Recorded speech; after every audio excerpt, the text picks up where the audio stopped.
Velina mai kako, welcome to Keep It Aloha, a podcast that keeps aloha by living, eating, and breathing sports. I'm your host, Kamaka, and of course, I close out the year with a podcast talking about sports. Duh. We got a great guest today, but before we introduce him, I gotta remind you to check out our website at keepitaloha.com and our Patreon at patreon.com/kamakadias to get exclusive behind-the-scenes access to this podcast. We're an independent podcast, and all funds go to helping us run this podcast and bring you the best quality content every week. If supporting this podcast with money is not for you, but you still love listening to us, please consider leaving a review on Apple Podcasts or Spotify. I know it just passed Christmas, but if you want to leave one to go into the New Year's, I would love that so much. Our guest today, which I think is the greatest guest to close out 2024, is Rob DeMello, award-winning sportscaster here in Hawaii. I say he's the greatest because he's a Saints fan, but he's also just really good at his job. We talk about some awesome things other than just sports. So if you're not interested in sports, he has an amazing story, how he got into his career. And you'll see that at the end of the day, he's just a family man that loves to work. So let's go introduce him. Support for this podcast comes from Texaco in Hawaii, which features 58 convenient locations across the state. Fueling up at Texaco is fast and easy when you use the Texaco mobile app to pay at the pump. The Texaco mobile app is a contactless way to pay for fuel so you can get in and out of the gas station quickly. Fuel your car and fuel yourself. Pick up your favorite local snacks and ice cold drinks at your neighborhood Texaco today. Texaco at Techron, driving performance. Our guest today is an award-winning sportscaster from the island of Oahu. He is the current sports director at KHON2 News and is the creator, executive producer, and host of Cover 2, Hawaii High School Football Weekly. This father and husband also host the Hawaii Football Final podcast during the UH football season and has traveled far and wide to cover Hawaii's biggest sports stories. If that's not enough, he also hosts the pregame, halftime, and postgame shows for the University of Hawaii football telecast on Spectrum Sports Hawaii. Like many of the greats, he has won National Sports Media Association Hawai'i Sportscaster of the Year 4 times. And I'm sure he's not done yet. He is the Kelly Slater of sports here in Hawaii, and I am so stoked to talk stories with him today. His name is Rob DeMello. Aloha, Rob. Welcome to the Keep It Aloha podcast. How you doing? Doing good, man. Did my mom write that for you? Yeah, she added something about sleeping with a stuffed animal until you were 19, but I took that out. That's on brand, yeah. It's good to meet you in person. Thanks for coming in. Likewise, my pleasure, man. It's also even better to find out that you're a Saints fan. Yes. But as soon as I walked in, I saw that jersey. I was like, "What's going on?" I know. I guess it's not the best time to be a Saints fan, but we're loyal, and we just need a couple more players, maybe a little better coaching, and we'll be right back to the top. I'll say this: I've been a Saints fan since I was 5 years old. Wow. All right. There's one Super Bowl. So anything moving forward is like whatever is after. It's all gravy because I never thought in a billion years I'd ever see the Saints win a Super Bowl. Especially my entire childhood, one playoff appearance. That's crazy. I think it was 1993. New Orleans Aints. Yeah. And so the fact that they ended up winning a Super Bowl, Drew Brees, all that, I don't care about any losing season moving forward. I'm still riding that high for the rest of my life. That's awesome. Yeah. How did you become a Saints fan? So my very first baseball coach, he was from New Orleans, and he would wear a Saints cap. Larry Gauthier. He passed away just a couple of years ago. Great man. And so when I was a kid, I would go to practice every day, and he'd have this Saints cap on with the Saints logo, the fleur-de-lis. And so I assumed that was a Hawaii thing because it's a flower, right? And so I would go home and I'd see the football cards and I'd see the Saints logo and I'd be like, yeah, that's my team, that's my team. And then moving forward, and as I got older, people would ask who your favorite team is, and I'd say the Saints, and people would trip out because especially back then, no one in Hawaii was a Saints fan. And that's kind of it just stuck. And so moving forward, anything with the fleur-de-lis, I kind of felt this connection to, even though it started as I thought it was a Hawaii thing, even after learning it wasn't, still to this day when I see the fleur-de-lis, there's like this, like it's almost like seeing a hibiscus or a plumeria, where it's like, oh, Hawaiian. That's awesome. Wow, yeah. You're a real one since, I guess, for you day one, because they weren't good until the after the 2010s. No. 2000 after 2010 and on. Yeah, until they got Drew Brees. Until they got Drew really? Brees, yeah. Well, I guess 2006 and they started getting better. Because that's when I became a fan. Because I followed 2006 is when I started playing football. And Reggie Bush was my favorite player. So he got drafted to the Saints. Yeah. And then I followed him. And then we got Marcus Colston. And we drafted, we traded for Drew Brees and all of that. So, yeah, that's when I followed them. So I only had to wait about 5-6 years for us to get a Super Bowl. But, man, props to you. I got to say thanks to you then, because apparently that's what the Saints needed, was for you to jump on as a fan. So. They needed me to buy the merch and wear it around school and everything. My first child, my daughter Emmy, was born in 2009, and so that season, so the 2010 Super Bowl was when they won the Super Bowl, and so I always kind of joked around that that's what we needed, is we needed her. Yeah. And so I have this picture of from the Super Bowl game. Watching it at home, and I'm in my Saints jersey and she's in this little infant Saints jersey, and so I always thought she'd be a Saints fan, but somehow she became a Cowboys fan. I failed as a father. Classic Hawaii. So but it's all good. Yeah. Everyone always trips out to see your Saints fan because it's Pittsburgh Steelers, Miami Dolphins, Cowboys, Niners. Those are the main teams over here. So yeah, proud to meet another Saints fan. Right on. Who dat? Who dat? Oh, man, I remember during that Super Bowl time, I was downloading all the songs. Lil Wayne had a song. All these people, it's I can't even remember, but I still have it on my phone, I think. Black and Gold to the Super Bowl. There's a Miley Bowl. Cyrus remix of Party in the MIA. Yeah. I got to go look them up after this. All right, well, let's get into your whole life story. I want to know, where are you from, where you grad, and what was it like growing up? Okay, so where I'm from Oahu in Kailua, Enchanted Lake to be specific.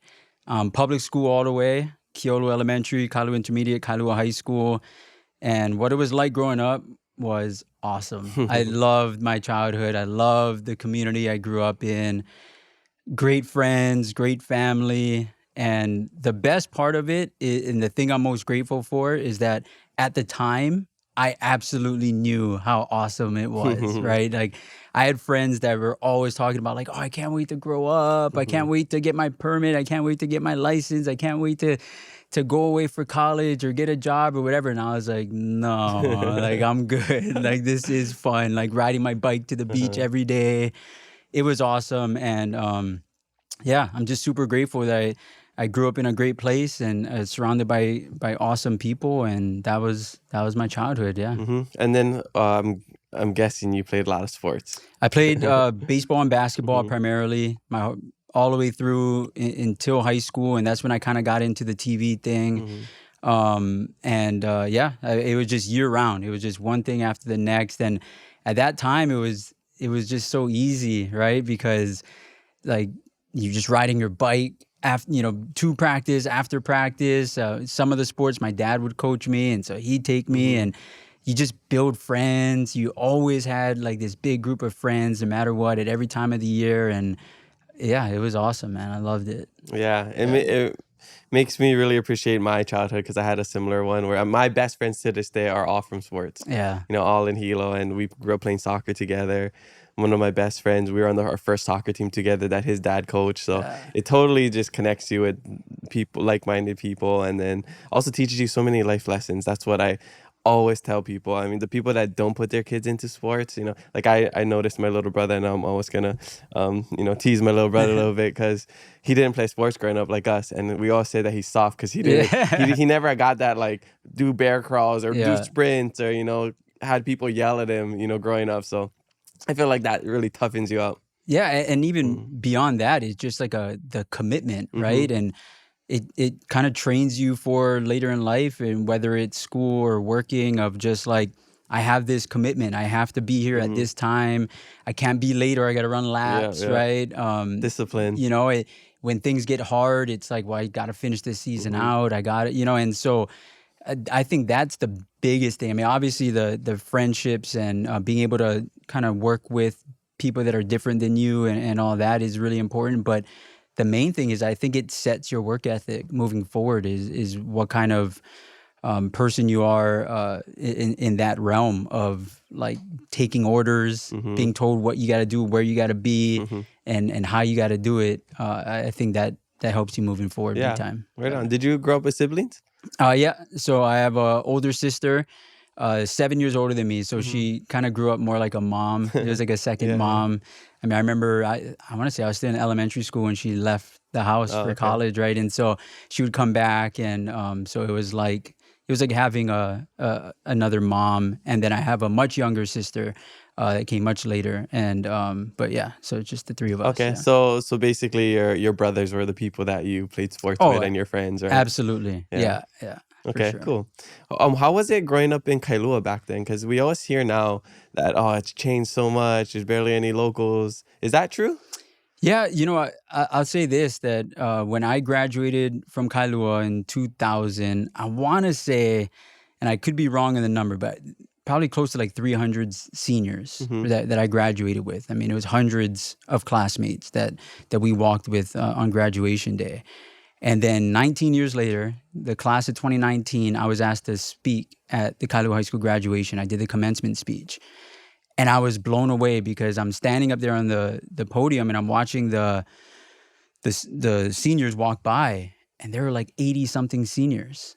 And just so in 19 years, that's how different it was, and that's how few graduates they were at that time. And I remember asking one of the teachers that I had at the time, like, what's going on? Why is there so few people? And he kind of just told me that like there just aren't kids here anymore. A lot of the families moved away. They went to the west side, or the people that are coming in and moving into these houses are retirees, or they've already have kids that are older, and because those are the only people that can afford it right now. Like the average local family with 2 kids that are in elementary school, they just can't afford it. So they're going other places. And so that was kind of eye-popping, because when I grew up, in that Enchanted Lake area, there's 3 elementary schools. There's Keolu, Enchanted Lake, and Kailua.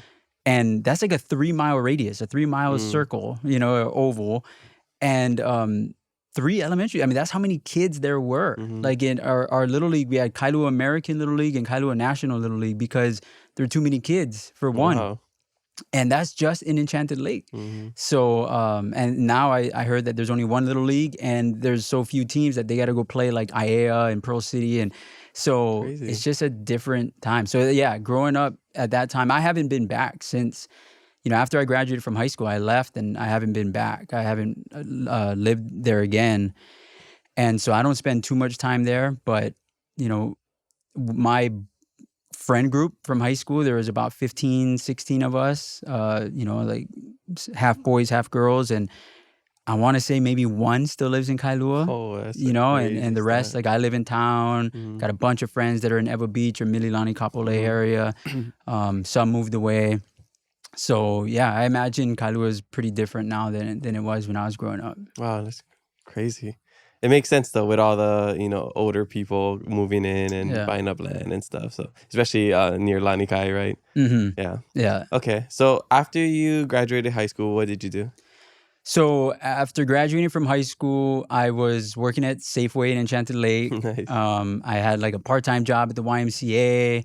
I was going to school at HPU, and then that's when I got my first job. Was like I was 19, so maybe it was like 2 semesters into college is when I got my first job in the industry, first paying job at KITV. And so there wasn't much time. After high school, I got right into this profession, and I've been doing it ever since. And so there wasn't much, when you think about like, okay, that time between high school and then getting into work, like I just kind of didn't have that. I kind of jumped right into it. So there wasn't much time. Yeah. So you already knew what you wanted to do. You didn't want to go to college or leave or become some astronaut or something. Yeah, no, I mean, so I was fortunate enough to, kind of like becoming a Saints fan. That it happened around the same time. I was like 6 years old, and it was from my parents used to watch the news every night, and they would watch KHON. And so I loved sports since I could remember. And so when the sportscast would come on, I would get excited and I would watch like intently. And so when the questions would come up, when you're 6, I'm just like, what do you want to be when you grow up? You want to be a cop? You want to be a firefighter? You want to be an astronaut? I would say I want to be Les Kiter. And that was the sportscaster at the time when I was a little kid. And so people would have to tell me, though, that's called a sportscaster. And so I'd be like, all right. And it just never left. And so the older I get, from 6 to 7 to 8, and people would ask, what do you want to be? I want to be a sportscaster. I want to be a sportscaster. I want to be. And so I don't know if this all started because of that. You put it out in the universe. I just put, or what, but this is just all I've ever wanted to do. And it's more than just being a sportscaster. It's like being a sportscaster here in Hawaii. Like that was special. Always the dream. And so, yeah, I was just really fortunate because I think a lot of it has to do with just knowing what you want to do, right? Like, and once you know what you want to do, it makes it a little bit easier as far as kind of chasing it. And so I was really fortunate at a young age to know what I wanted to do. That's amazing. I feel like most of our life is just trying to figure out what we like and what we don't like. Yeah. Right. Especially our whole adulthood is like taking these classes in college or working a bunch of different jobs, hanging out with different friends, just trying to figure out who you are. But it is awesome that you're able to just know from a very early age. That is truly a blessing. Yeah, for sure. And it wasn't easy. I'll tell you kind of the story of how I really got into the profession. And, truth be told, like I was not a good student. And so much so that 7th grade, I failed. I had to go to summer school to get to 8th. 8th grade, I failed. I had to go to summer school to get to 9th. 9th grade, same thing. 10th grade, same thing. And it was always like math and science, right? I mean, so it wasn't like I was completely flunking out. There were these classes that I would struggle with. And it was always bizarre because I'd be getting an A in writing, A in history. I'd be one of the editors of the school newspaper and flunking at the same time. It was like this really weird dynamic. And I had this friend, Nathaniel Conley, who was a couple of years older than me. And he was also into journalism, and he was going to Bradley University. He was about to leave. And one of the graduation gifts that his parents got him was this. They got it at an auction. It was like meet the KGMB crew behind the scenes, go out to dinner with them. And that's Hawaii News Now, one of the stations, or KGMB. And so he won this thing, and it was supposed to be just he and a guest. And so he and his dad were going to go. And the day of the event, he calls the event organizer and says, hey, I have this friend that I think would really love to come. Can I please bring one more? And they said, yeah, sure. And so he called me and said, Robbie, we have this thing we're going to go to. I know you're super into, the news and you want to be a sportscaster. So why don't you come along? You check it out. And so I was like, okay, yeah, total homie. And so I'm like, yeah, let's do it. And so we go, and Kim Janala was the weather anchor at the time. And she was the tour guide for this whole thing. And so she was absolutely awesome. And so we go and we check out them. We watch them do the news. We check out the newsroom and all that. And then we go out to dinner. And it was at dinner, and she's kind of going around the table and asking Nathaniel, what do you want to be? What do you want to do when you get to school? And then so she comes to me and says, oh, what do you want to do? And I said, well, I want to be a Hawai'i Sportscaster. That's all I've ever wanted to do. But I'm not a good student. I'm probably not going to college, so I'm probably not going to do that. And bless her heart, in that moment, she's like, I think you can do it. I just met you. You're likable, and you can't teach people how to be likable. And I was just like, wow, thanks. And so she asked me, do you know who Neil Everett is? And I said, yeah, that's your sportscaster. That's my favorite sportscaster. And she said, well, how would you feel if I asked him if maybe one day you can come by yourself and just check out what he does? And I was like, yeah, like, where do I sign? That's awesome. And so she's like, okay, well, we'll stay in touch and I'll let you know. And she, at the time I had a pager, right? Like it's back in the day. And so she pages me the next day and I call her back. And so she says, I talked to Neil and Neil said he's down, but if you're serious about this, you'll call and you'll ask him to come yourself. And so I was like, whoa, okay. And so I call Neil. I'm super nervous. And I'm like, oh, hi, this is Rob from Kailua. And so he's like, okay, you come by tomorrow, 3:00. And so I was in summer school at the time, trying to get into 11th grade, right? And so after summer school is POW, I jump on Route 57, Honolulu, Ala Moana, and I go down to the station and I I spent that work night with him. It was awesome. I shadowed him the whole day and the whole evening, and it gets to the end of the night, and it's supposed to be like, all right, nice meeting you. I'll never see you again. You take care. And at the end of the night, he told me, he's like, I got a deal for you. If, because I had told him my situation, and he said, when the fall starts, I want you to go back to school and show me your grades every week. And if you bring your grades up, you can come back every week if you want.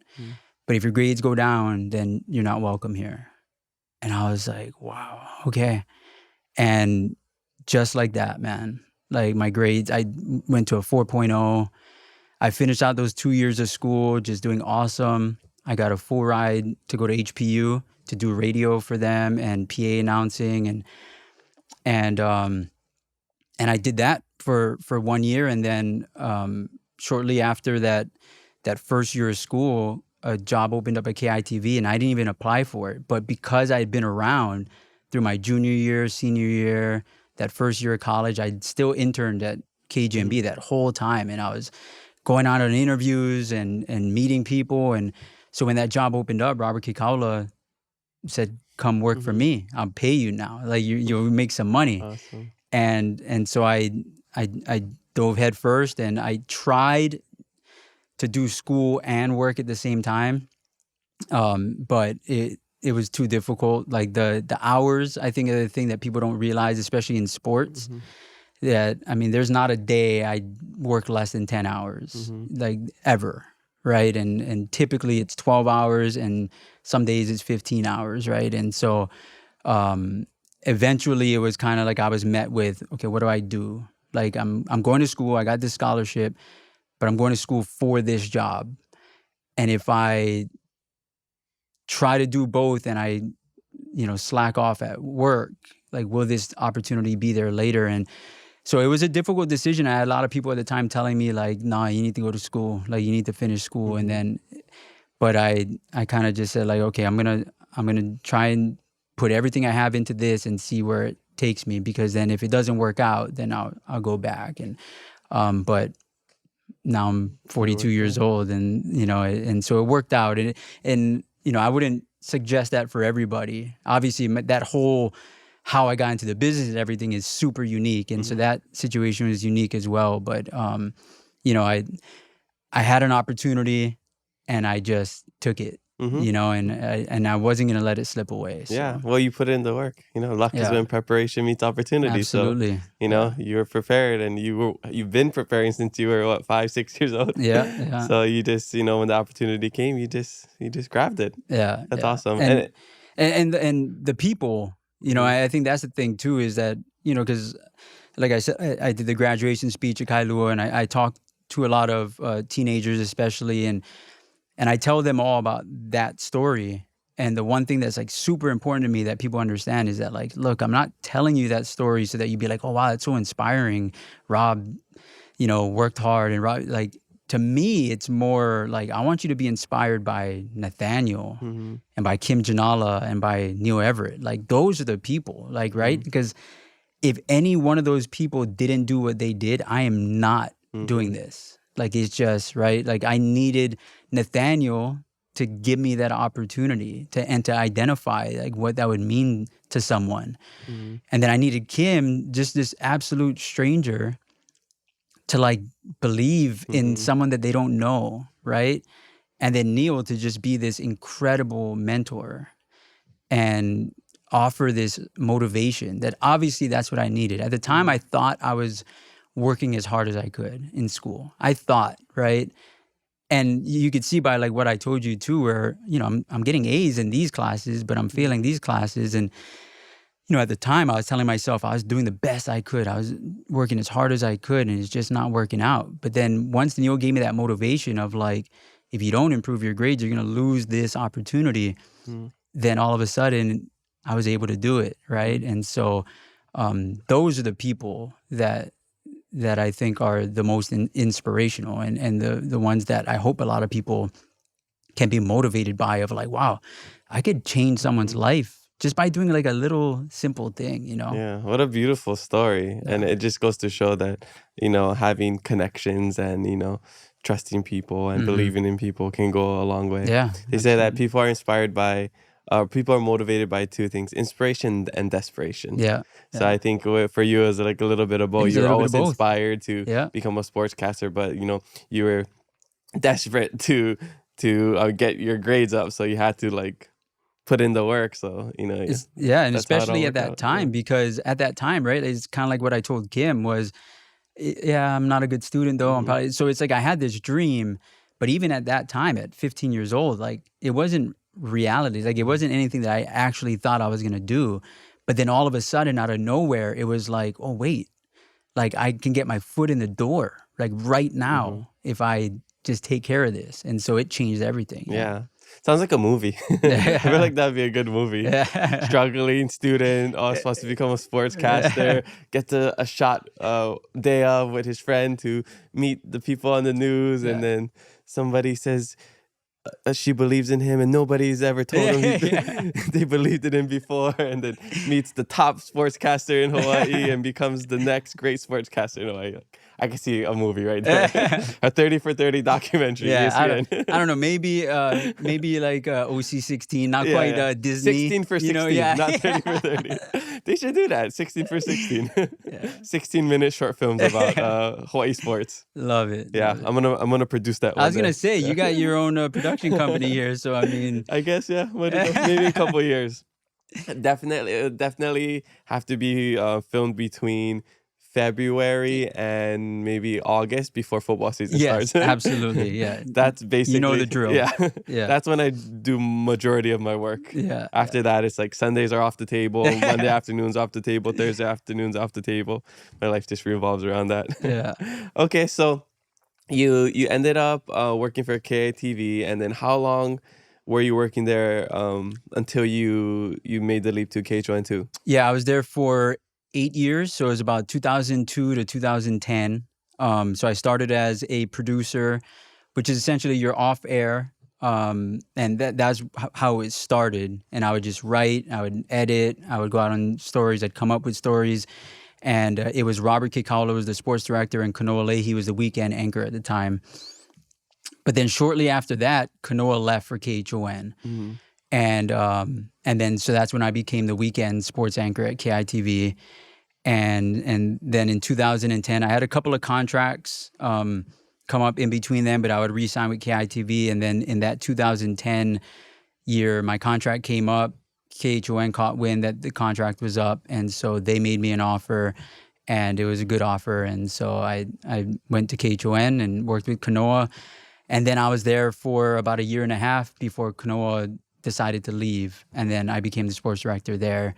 And then, and I've been there ever since. So I've been, 14 years now at KHON. Yeah. That's crazy. So 14 years, 22 years in total. It's just crazy. Yeah, you've been doing that for more of your life. You know how sometimes you're like, for example, with a partner, say I'm 30 and I need to be with my girlfriend for 32 years, so I can say I was with her longer than I've been like alive or something like that. I've said this before. I told people that I've been doing this longer than I haven't. Yeah. You know, so because most of your life has been. I mean, especially if you count getting like first walking into the building and interning right at 15, right? Like, I've definitely been doing this much longer than I haven't been doing it.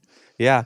And then what was it like winning the awards for Sportscaster of the Year? I know it's we give thanks to all the people that help us get there, but for you personally, just like as an individual accomplishment, and I know because you come from the sports world, it's never an individual accomplishment. But how did that feel when you got your first one, knowing that this is what you've always wanted to do, and you got the highest award you can here in Hawaii? Yeah, I mean, obviously it feels great. It's humbling, but I mean, it's absolutely what you said, that like, you know, the success that you have is pretty much allowed by those that allow you to do it, right? And so I've had great partners that I've worked with. You know, when Kanoa left and I became sports director, Sam Spangler was the first weekend anchor that I worked with. And so what's so cool about Sam is that I covered him as a baseball player at UH. And what happened was when I knew Kanoa was leaving before anyone else did, right? And so Kanoa was like, hey, I'm going to be leaving. you're probably going to be elevated, and so you're going to need to find someone to work with. And so he kind of gave me a heads up. And so at that time, we were kind of looking around, like who's in town, who is there. And it just so happened that Sam he played at UH, got drafted by the Twins. He played in the minors for like a year and a half, and then he got waived and didn't want to keep going. Like he kind of saw like, okay, like I'm not going to make it to the major leagues. I could play minor league baseball much longer, but I just want to start my life, my post-baseball life. And so he moved back to Hawaii because he was with a local girl. And so he was doing some stuff in baseball. He started doing Spectrum Sports a little bit. At the time, it was OC Sports, and I was producing Kanoa and his father Jim's talk show, Leahy and Leahy, at the time. And so I would book guests, and I brought Sam on as a guest to talk about UH baseball.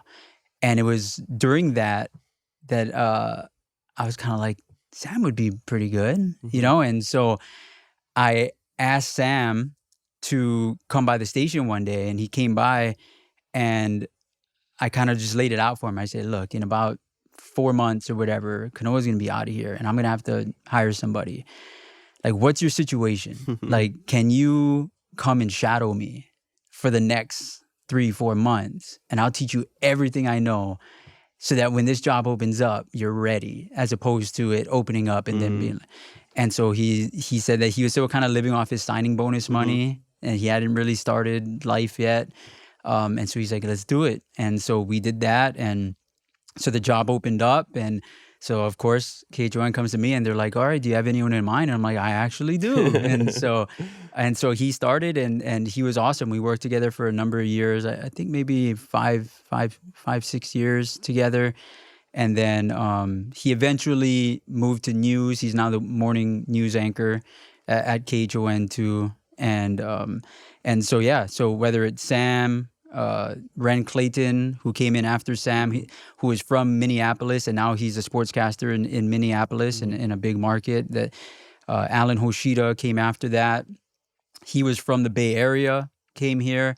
When I hired him, he told me his dream was to work for the San Jose Sharks. That was like his equivalent of me wanting to be a Hawai'i Sportscaster. Yeah. And so I told him, I was like, yeah, let's, work here for a while. I'll try to help you. And then, hopefully you get there one day. And right now he's the host of San Jose Sharks television. And now I'm working with a young guy named Mitch Riberall, who has Hawaii ties from Haleiwa, but grew up in Oregon. And so these people that I've worked with, Christian Shimabuku was on the digital side. He just left recently. But all these people that I worked with, like, they all work hard. And at the end of the day, that's all I want to do. I just want us to do the best job possible. I want us to work hard. When you're working. And they all allow me to do that, and they all allow the product to be that, because they're willing to do that, the commitment that they have and all that. And so, yeah, it's humbling, it's awesome, but it's who you work with. I'm sure you feel the same way in doing this. Like, if it wasn't for your production, if it wasn't for the people that you work with, like, you can't do this. Something as simple as these microphones and the audio being as good as they are, like, that's something that people don't think about. But without it, your podcast isn't as good, right? Yeah. The lighting, everything, right? And so you need these people. No one just does it alone. And so I don't really think about it as an individual thing. I truly don't. And so, even saying that is just, it's just a weird feeling, because I wish it was more just like, oh, KHON2 Sports was the sports department of the year. To me, that's more. And when I see it or when I hear it, that's what I do feel. So yeah, it's not very individual to me. Yeah, awesome. Do they give you like a trophy or? Yeah, there's a trophy that they send, and it's my wife it's in our bedroom. My wife puts up on one of the tables, and so yeah. Nice. Yeah, and speaking of your wife, she also works at KHON too, right? She's an executive producer there. She's amazing, just the greatest person ever. Love her so much, and 3 children. I have a daughter that's about to be 16, Emmy, a son that's about to be 13. So we're going to have 2 teenagers. Cole is 13, and then we have Nico, who is 5. He's going to be 6 in April. So, yeah. One of your kids, you named them after Neil Everett, right? Yeah. So Nico's middle name is Everett. So Nico Everett. That's awesome. And so, yeah. And that just shows, too, how things go kind of full circle is Neil's not a father. And, we kind of joke around that, like, I became his kid, right? But, he feels like a grandpa because of Nico and because of my kids. And he and his wife, Stephanie, are awesome. And they're so good with the kids. And, in fact, my daughter plays softball. And last year, she was playing in this state tournament as a freshman. And they were in town at the time, and so they Ubered from Waikiki to Moanalua High School to watch her softball game, and they're just great people to have in our lives. Awesome. Neil's absolute legend. Love him so much. Yeah, I'd love to talk with him one day over here. I met him at the Sony Open. What was it, like the event? Yeah. Not the event, but it's like the pre. He was hosting, he was hosting. Yeah, I remember. In fact, I want to say. That may have been around the time because I remember he was here for that. Oh, okay. But that makes sense. It could have been another time. Maybe we every time he's here, we meet up. And so for sure, I remember him doing that. Yeah. Yeah, it was cool because I was invited. So I went with my friend Lincoln, and I just ended up going, and he's like, Jamie Foxx is going to be there, all these other celebrities. And I get there, and he's like, Africa, I think, was playing. Yeah. Or sorry, Toto. With the song Africa. Yeah, the song Africa. Yeah. They did the song. And then I saw Neil Everett, and I'm just like, that's Neil Everett. But I'm with people that like they're more interested in like Jamie Foxx. But that's Neil Everett. So we like went and met Jamie Foxx, met Jensen Ackles, like all these people. And then I was more stoked meeting Neil. Like we went and talked to him, and he was super nice. And I guess it's like the people with ties to Hawaii. I don't know. I feel like I get more stoked meeting them, especially in sports. Like I talk with a lot of people here on the podcast, a lot of well-known people, and people are like, "Oh, do you get nervous?" And I was like, "No, I don't get nervous meeting, celebrities or whatever." I think I'd get more nervous like meeting like sports people because those are my celebrities growing up. Like if I met Reggie Bush or if I met Drew Brees, I'd probably get a little nervous. But meeting, I don't know, like Jamie Foxx, I'm just like, oh, cool, Jamie Foxx. So like even seeing Neil, I was like, oh, this is the guy I see like on ESPN, and like I always knew he had ties to Hawaii. So that's super cool. And Neil's the best too because when we talk about like ties to Hawaii, people from Hawaii, people who are Hawaiian, not Hawaiian, all that stuff. Like when it comes to like living with Aloha, like truly, like what is Aloha and how do you perpetuate it? Like that is the guy. Like Neil Everett, this guy who was born and raised in Oregon, moved to Hawaii as a young man.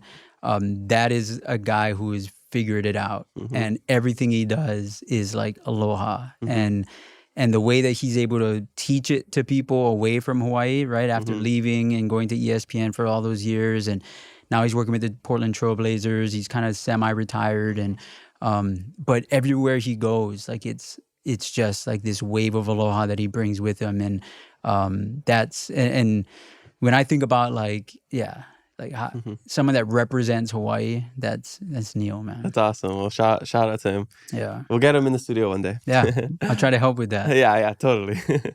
Okay, so now that you've been at KH2 for over a decade, and you're really involved in the University of Hawai'i sports, right? You have your Cover 2, you have your football podcast. I know you're a baseball fan, but what made you get into that? Is it just because football is bigger here? Yeah. I mean, it's all about like kind of what do the people want, right? You give the people what they want, and so yeah, definitely football. And Cover 2 started, and that's a high school football show.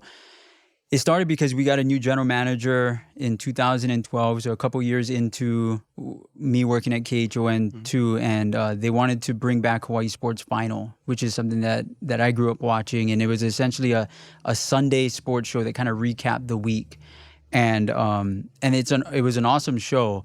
But when they presented it to me that they wanted to bring it back and they wanted me to obviously host it and produce it, and I kind of told them that I didn't think that Hawai'i Sports Final worked today because of social media. Like the whole point of Hawai'i Sports Final back then was that if you missed the news on Wednesday and you missed that story, you're going to be able to catch it on Sunday, because it was kind of like a recycling of some of these great stories. But with social media, it's if you missed the 6 o'clock news, well, you saw it on Instagram, you saw it on YouTube, you saw it on Facebook, you saw it on the KHON2 website. And so I just didn't think that it worked anymore. And so they're like, okay, well, what's a better idea? And so I just talked about high school football. Like, like people love Hawaii high school football out here. And the great thing about high school football and doing a show about high school football is that there's no loser. Really, when you think about it, right? It's two Hawaii teams playing each other. So they're, everyone's interested, even if a team lost. Like, where I think more so like UH football, if UH is having a losing season, then some people just might choose to not watch, right? Where when it's high school football, it's everyone's engaged and they're into it no matter what, even if your team's out, right? And so so I said, let's do a high school football show, and I wanted to do it as a preview show as opposed to a recap show, because I didn't want to do it on Sunday, because I figured, once Sunday hits, people aren't as interested in high school football, because now you had college football Saturday, NFL Sunday, so you've kind of moved on. And so I thought, like, let's get them when they're at the peak of interest, and that's the day Build before, right? It's like the hype. The hype is everything in sports. And so yeah, we did a high school football show starting on, on Thursday night, and we started it in 2013. I thought, like, yeah, we do this for a few years, and but then it became a monster, and then now it's one of those things that, like, even if I didn't want to do it anymore, I have no choice. Yeah. Like this thing is like outgrown me, so it's like I got to keep doing this thing, and it's a beast. It's really tough. I mean, it's 15 weeks of literal my life changes for those 15 weeks. And I bring my wife up again because she's so awesome, because she's so understanding and so supportive of that, where she knows that once it gets to late July, it's like, okay, I'm going to see a little bit less of you. But we always remind each other that, when you look at like the timeline of the year, it's kind of a small little blip. It's a season. Yeah. And then it's gone. And then yeah. So that's how it all started. Yeah. That's awesome. I'm also realizing that you're a good business mind. You're a great sportscaster, but you have a good eye for business and marketing and stuff like that. To have that foresight to, kind of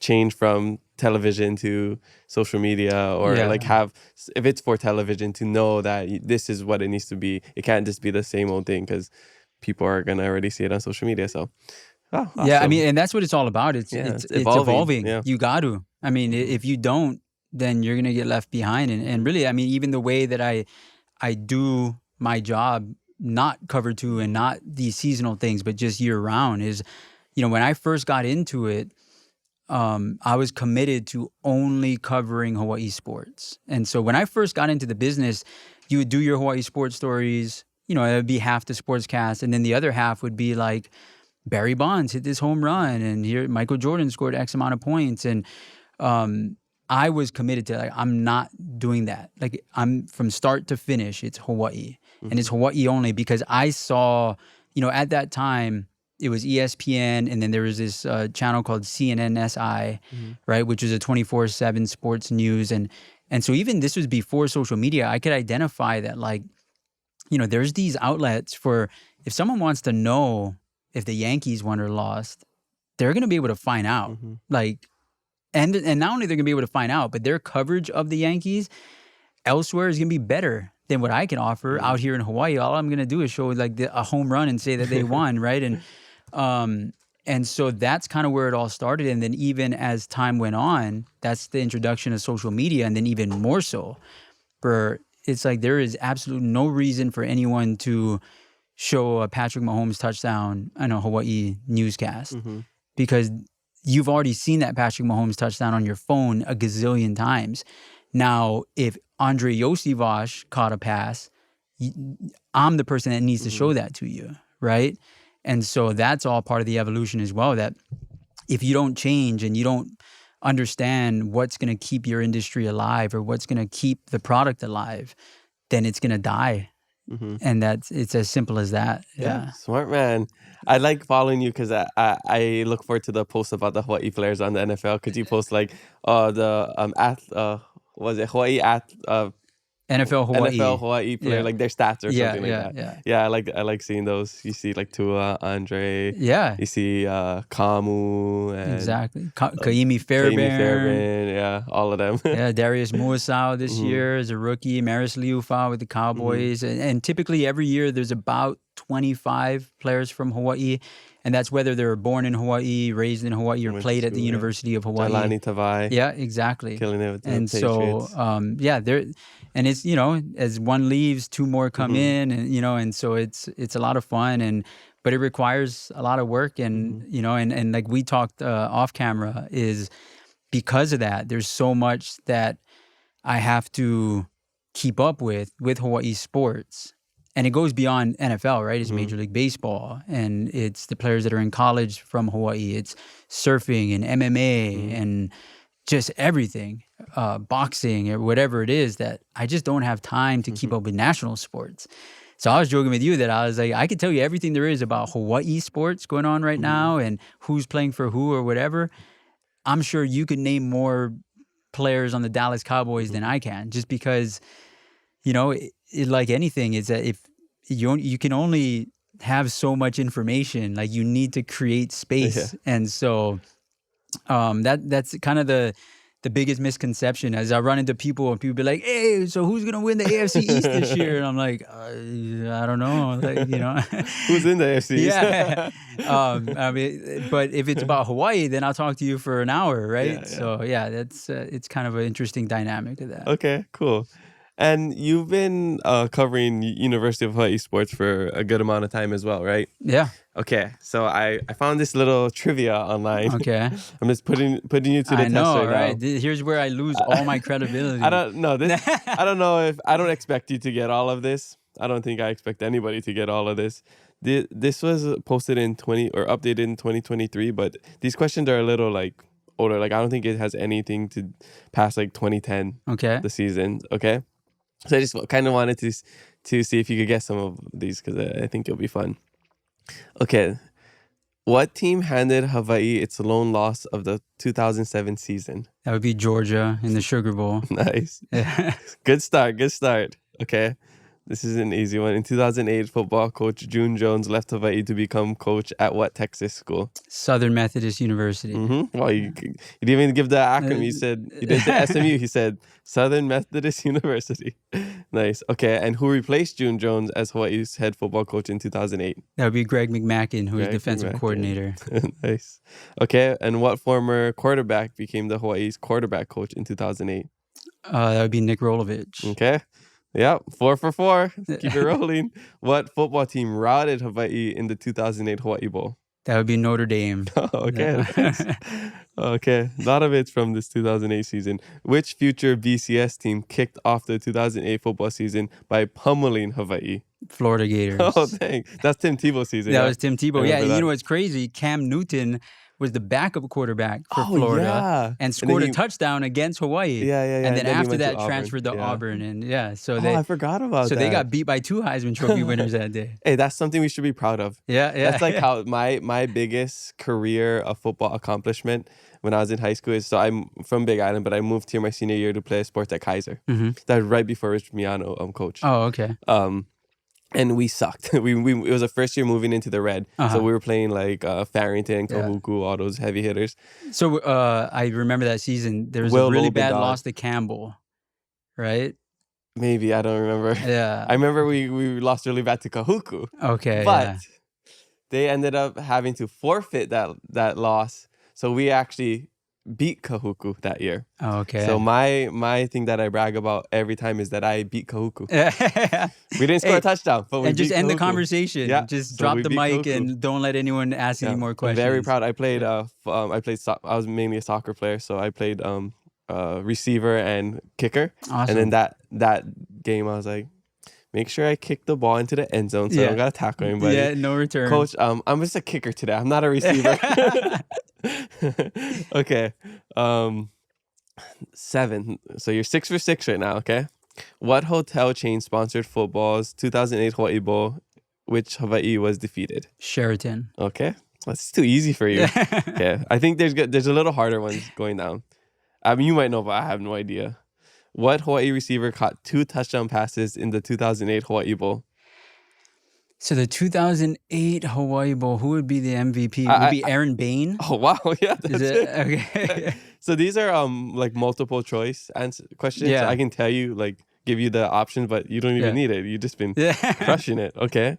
And which color did the Hawaii football team eliminate from its road uniforms in 2008? So it would be color from the road uniform? Yeah, I can give you the options if you need. Okay, I'm not quite sure I understand the question. So their road uniform, so their white uniform, so they eliminated a color. Yeah, this is kind of a weird question. Yeah, I don't know if but it's the answers are green, yellow, silver, and black. Oh, okay, I see. So I guess silver, but so is the answer silver? The answer is silver. Okay, but so what's weird about that is, so in 2007, they had a white jersey with silver numbers, and they wore it on the road at Michigan State. Mm-hmm. And the referees and the media complained, like, and this is like the broadcast media, that the reflection of the sun on the jerseys, you couldn't see the numbers. Oh, okay. And so in that season, so in fact, this wasn't even 2007. This is before 2007. I think this is 2006. They had to get new jerseys in season. So the numbers became black instead of silver. The first time they got it was at San Jose State, and none of the jerseys were fitted because it was such like a quick turnaround that they wore these like super baggy jerseys, and it was the funniest thing ever. And Devon Best, I remember, like, had tied it. I have this memory of Nady Lawa scoring a touchdown, and his jersey's just like flapping in the wind, like it looked like so funny. like the Little Giants movie, you know.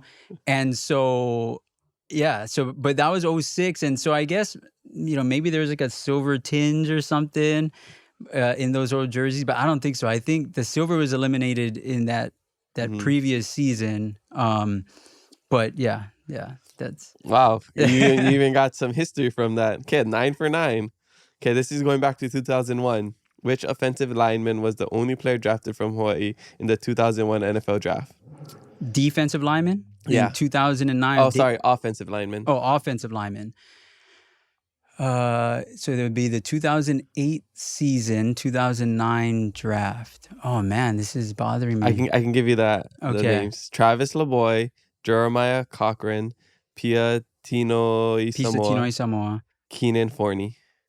Okay, so Keenan Forney is the only offensive lineman on that list, but he was what year did you say? 2001 NFL Oh, draft. I'm sorry. I thought we were still talking 2008. My bad. Yeah, so Keenan Forney. Yeah. Yeah, there you go. Oh, yeah, and he's the only offensive lineman on the draft. Yeah. Or in those options. Yeah. Okay. Which Big Ten football team dueled with Hawaii Rainbow Warriors in 2000? In 2000, Wisconsin. I didn't even need to give you the answer. Yeah. Dang. That's crazy. It's like asking somebody who's really good at math. You're like, 246 times 4. And they give you the answer like that. That's how I feel right now. I realized, too, that previous one about the jerseys, I'm totally, well, actually, it wasn't really the 2008 season. I love it. Well, we got actually a bunch more. We'll keep going. I wonder if you get all of this right, that's crazy. Okay. Who amassed 1,110 receiving yards for Hawaii's Rainbow Warriors in 2000? In 2000, leading receiver, I guess, would be, I would assume, is it Ashley Lally? There we go. You didn't even need the other options. All right. Okay. Hawaii stumbled at the start of the 2000 football season by losing how many games in a row? What year? 2000 football season. Ooh, years in a row. Yeah. So they lost to Portland State to start the year. You know, I'm not sure about how many in a row they lost in 2000. I know they went 3-9. I can give you the options. Okay. 3, 5, 2, and 4.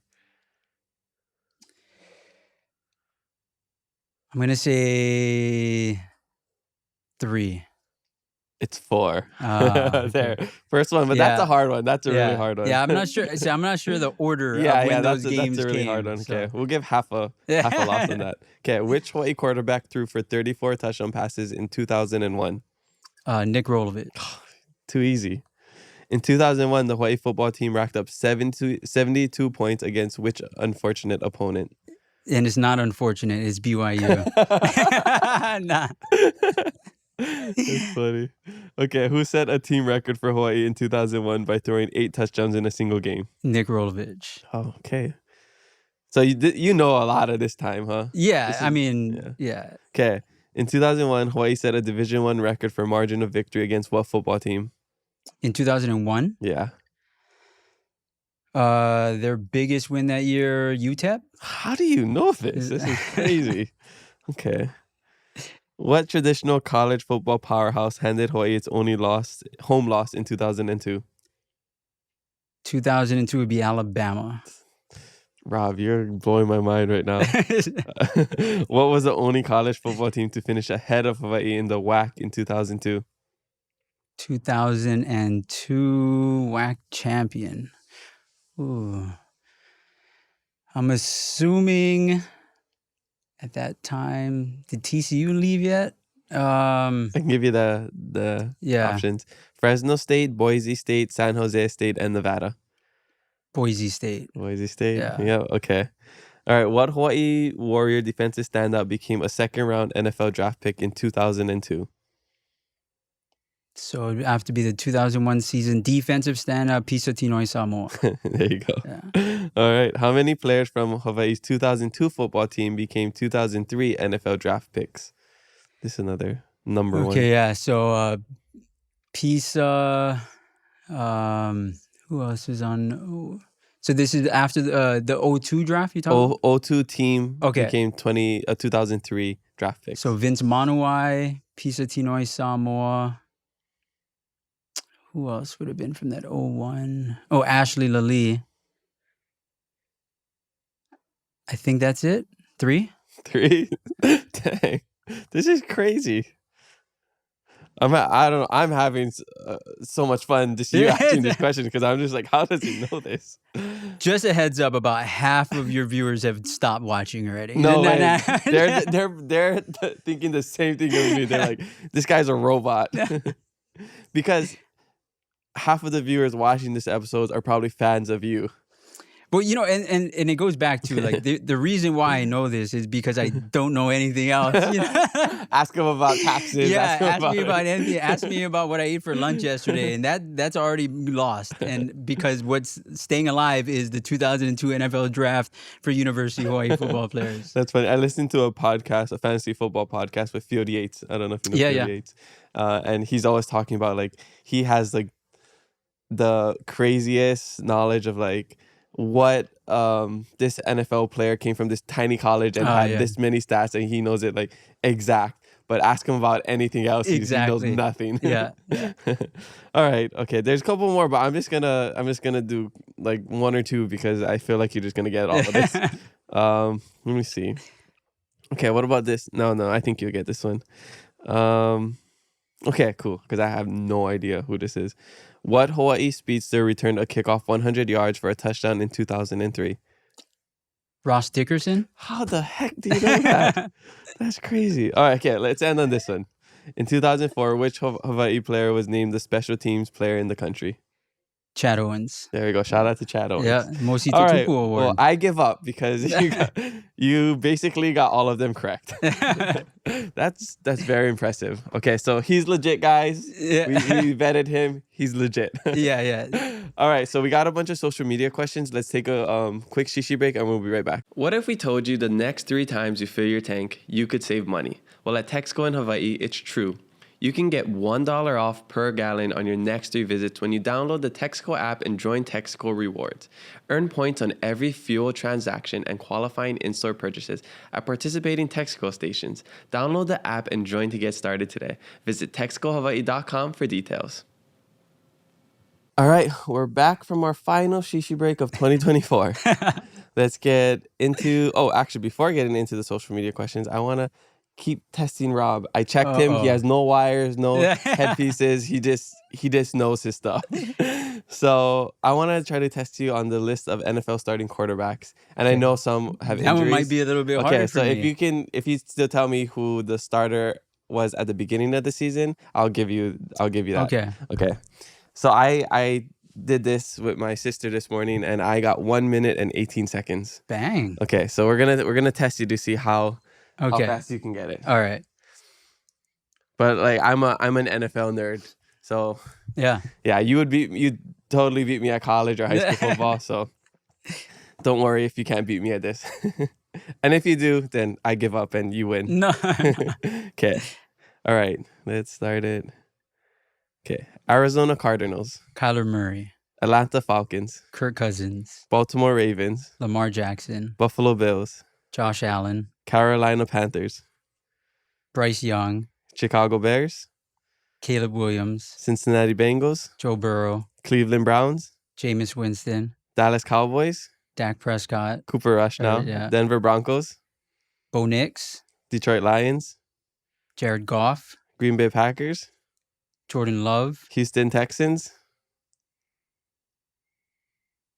From Ohio State. Yeah. Bro, why am I tripping out on his name right now? CJ Stroud. Yeah, there you go. Colts. Flacco, I was the starter at some point. But before that it was Anthony Richardson. Yeah. Jacksonville Jaguars. Trevor Lawrence. Yeah, Mac Jones now. Kansas City Chiefs. Mahomes. Las Vegas Raiders. Aiden O'Connell. Yeah. Los Angeles Chargers. Herbert. Rams. Stafford. Dolphins. Tua. Minnesota Vikings. Sam Darnold. Yeah. New England Patriots. So right now May. Yeah, Jake May. Yeah. Saints. Started with Carr, I guess. Yeah, I know. We don't know. It's all kind of people. New York I think Giants. You might be the starting quarterback of the Saints. No, yeah. Put me in, coach. New York Giants. DeVito. Yeah, Drew Lock, and they're starting DeVito this week. New York Jets. Aaron Rodgers. Eagles. Hurts. Steelers. Russell Wilson. Yeah. Niners. Purdy. Seahawks. Geno. Yeah. Buccaneers. Mayfield. Yeah. Tennessee Titans. What's that dude's name? This is the one that's gonna trip me up too. From Kentucky. Yeah.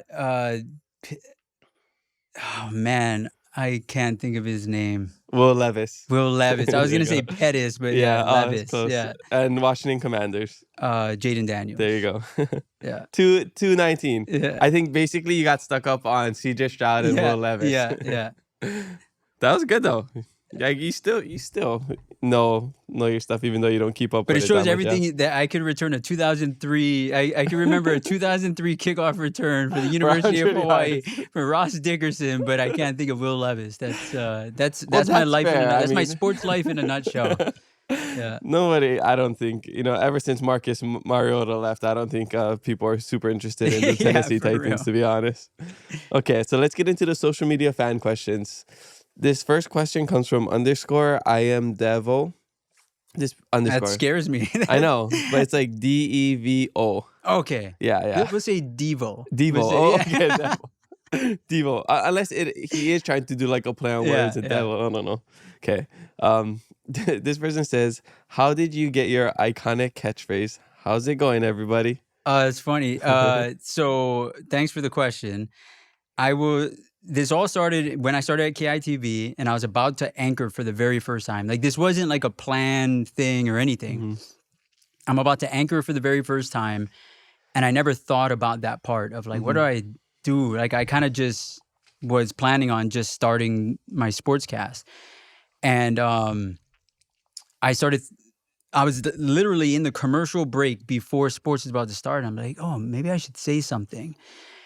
And I instantly thought about Neil, who says, how is it? Robert Kikaula, who I was working with at the time, would say, how you doing, everybody? Let's talk sports. Kanoa Leahy would say that. Robert Kikaula would say, hi, I hope you're all having a pleasant evening, right? And so I kind of mashed it together. like on the spot. And I took "How's it" from Neil and "How you doing, everybody" from Kanoa. And I said, "How's it going, everybody?" And I did it the first time. And then it just like, oh, that felt okay.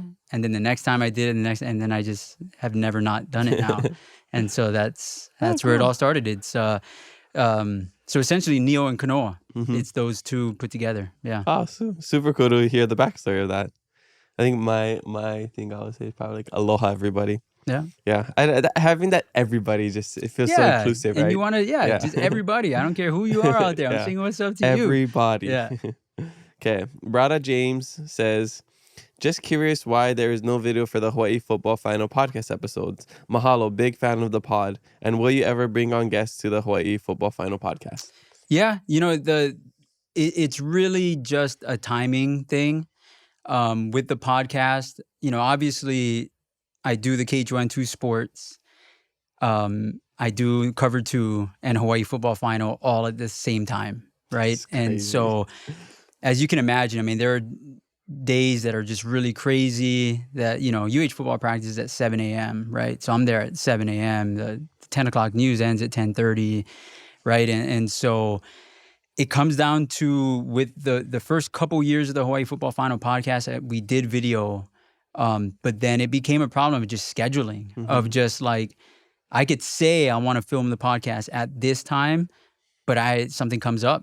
There's an interview I got to go do or whatever, and then I can't. And so it became more of the only way to guarantee a podcast is to just do it as an audio, because then we don't necessarily have to be at the same place at the same time, no matter whether it's Rich, Miano, who co-hosts, RJ Hollis he moved away to Tennessee, and now it's Abu Ma'afala. And so it just made sure that we're guaranteeing people that there is a podcast.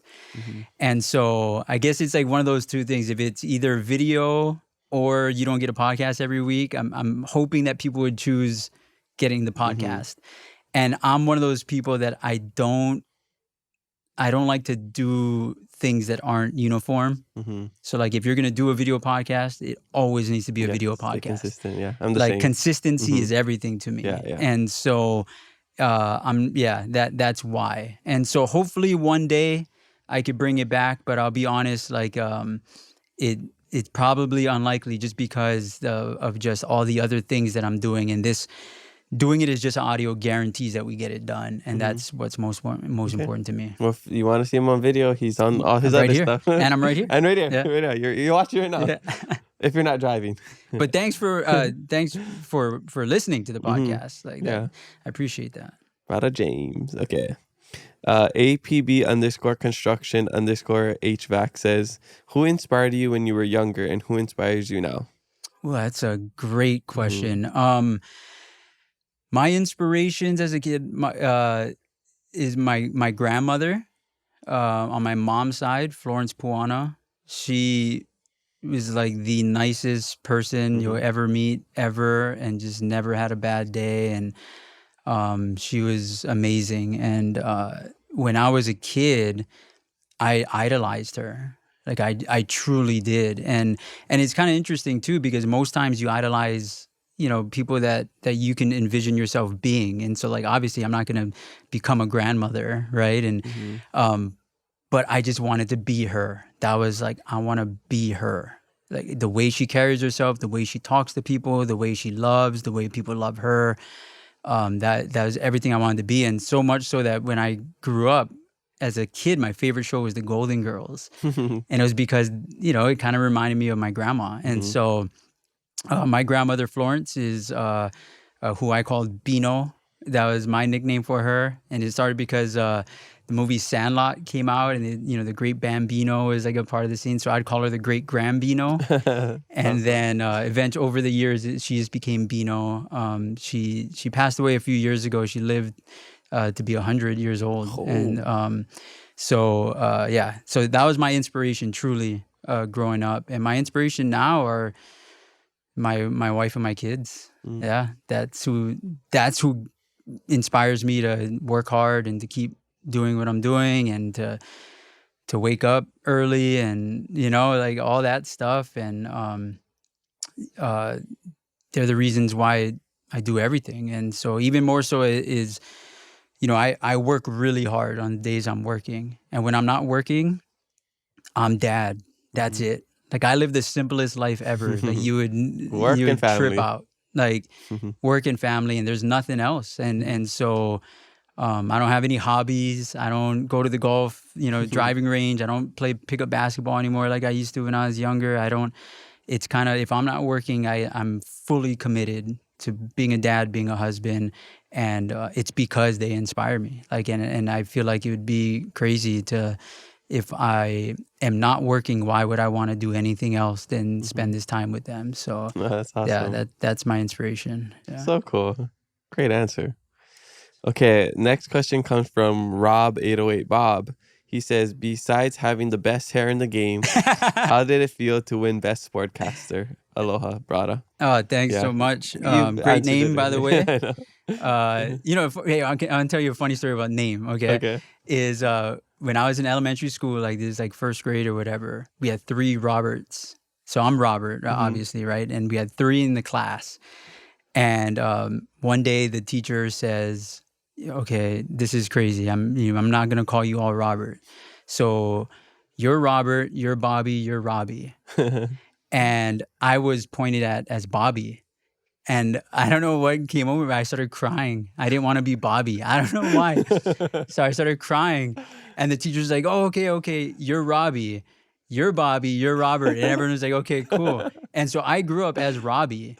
And the funny thing is those 2 other Roberts to this day go by Robert and Bobby. Wow, that's crazy. And so so it's funny because anyone that calls me Robbie, I know that you know me from Kailua. Because everyone called me Robbie in Kailua. And then if you call me Rob, then you've only known me as an adult, because only since I started working on TV did I ever become Rob. And so, yeah. That's so interesting. Yeah. But anyway, sorry to interrupt. But, no, that's cool because like in sports, they usually just call you by your last name, I feel like. Yeah. And like when I was in high school and I went to a Hawai'i immersion school, we had maybe 20 kids, less than 20 kids in my class, and we had 3 Kamakas. And we had 20 kids in the class, and 3 were named Kamaka. It was Kamaka Diaz, Kamaka Luis, Kamaka Jose. So they all called us by our last names. Diaz, Luis, Jose. So, and like in sports, they always call me Diaz. So if I hear Diaz, I know it's like from that era. But how come they didn't just call you guys by your last name? I don't know. It's all on this one teacher. This one teacher that decided that this is what we're gonna do, and so it's all. Okay, that's what came to my mind is like, they just went by our last names. And they weren't like Cam, Maka, Kamaka. That would have been a little bit more confusing. Okay. But you already kind of talked about winning sports. I mean, obviously it's great. It's humbling, and more so it's just awesome that there's still a Hawai'i Sportscaster, right? I mean, because that's like the thing, right? Is that I just want this industry to go on forever, and I want there to always be Hawai'i Sportscasters. And so if there's an award for the Hawai'i Sportscaster of the Year, I mean, the thing I take the most from it is that there's still Hawai'i Sportscasters. So that's what I'm most proud of. Okay, awesome. And also people have interest in Hawai'i sports. Yeah, for sure. Okay. These next question comes from Patreon. This comes from Kailua. He says, do you have any aspirations to work at a national sports network like ESPN?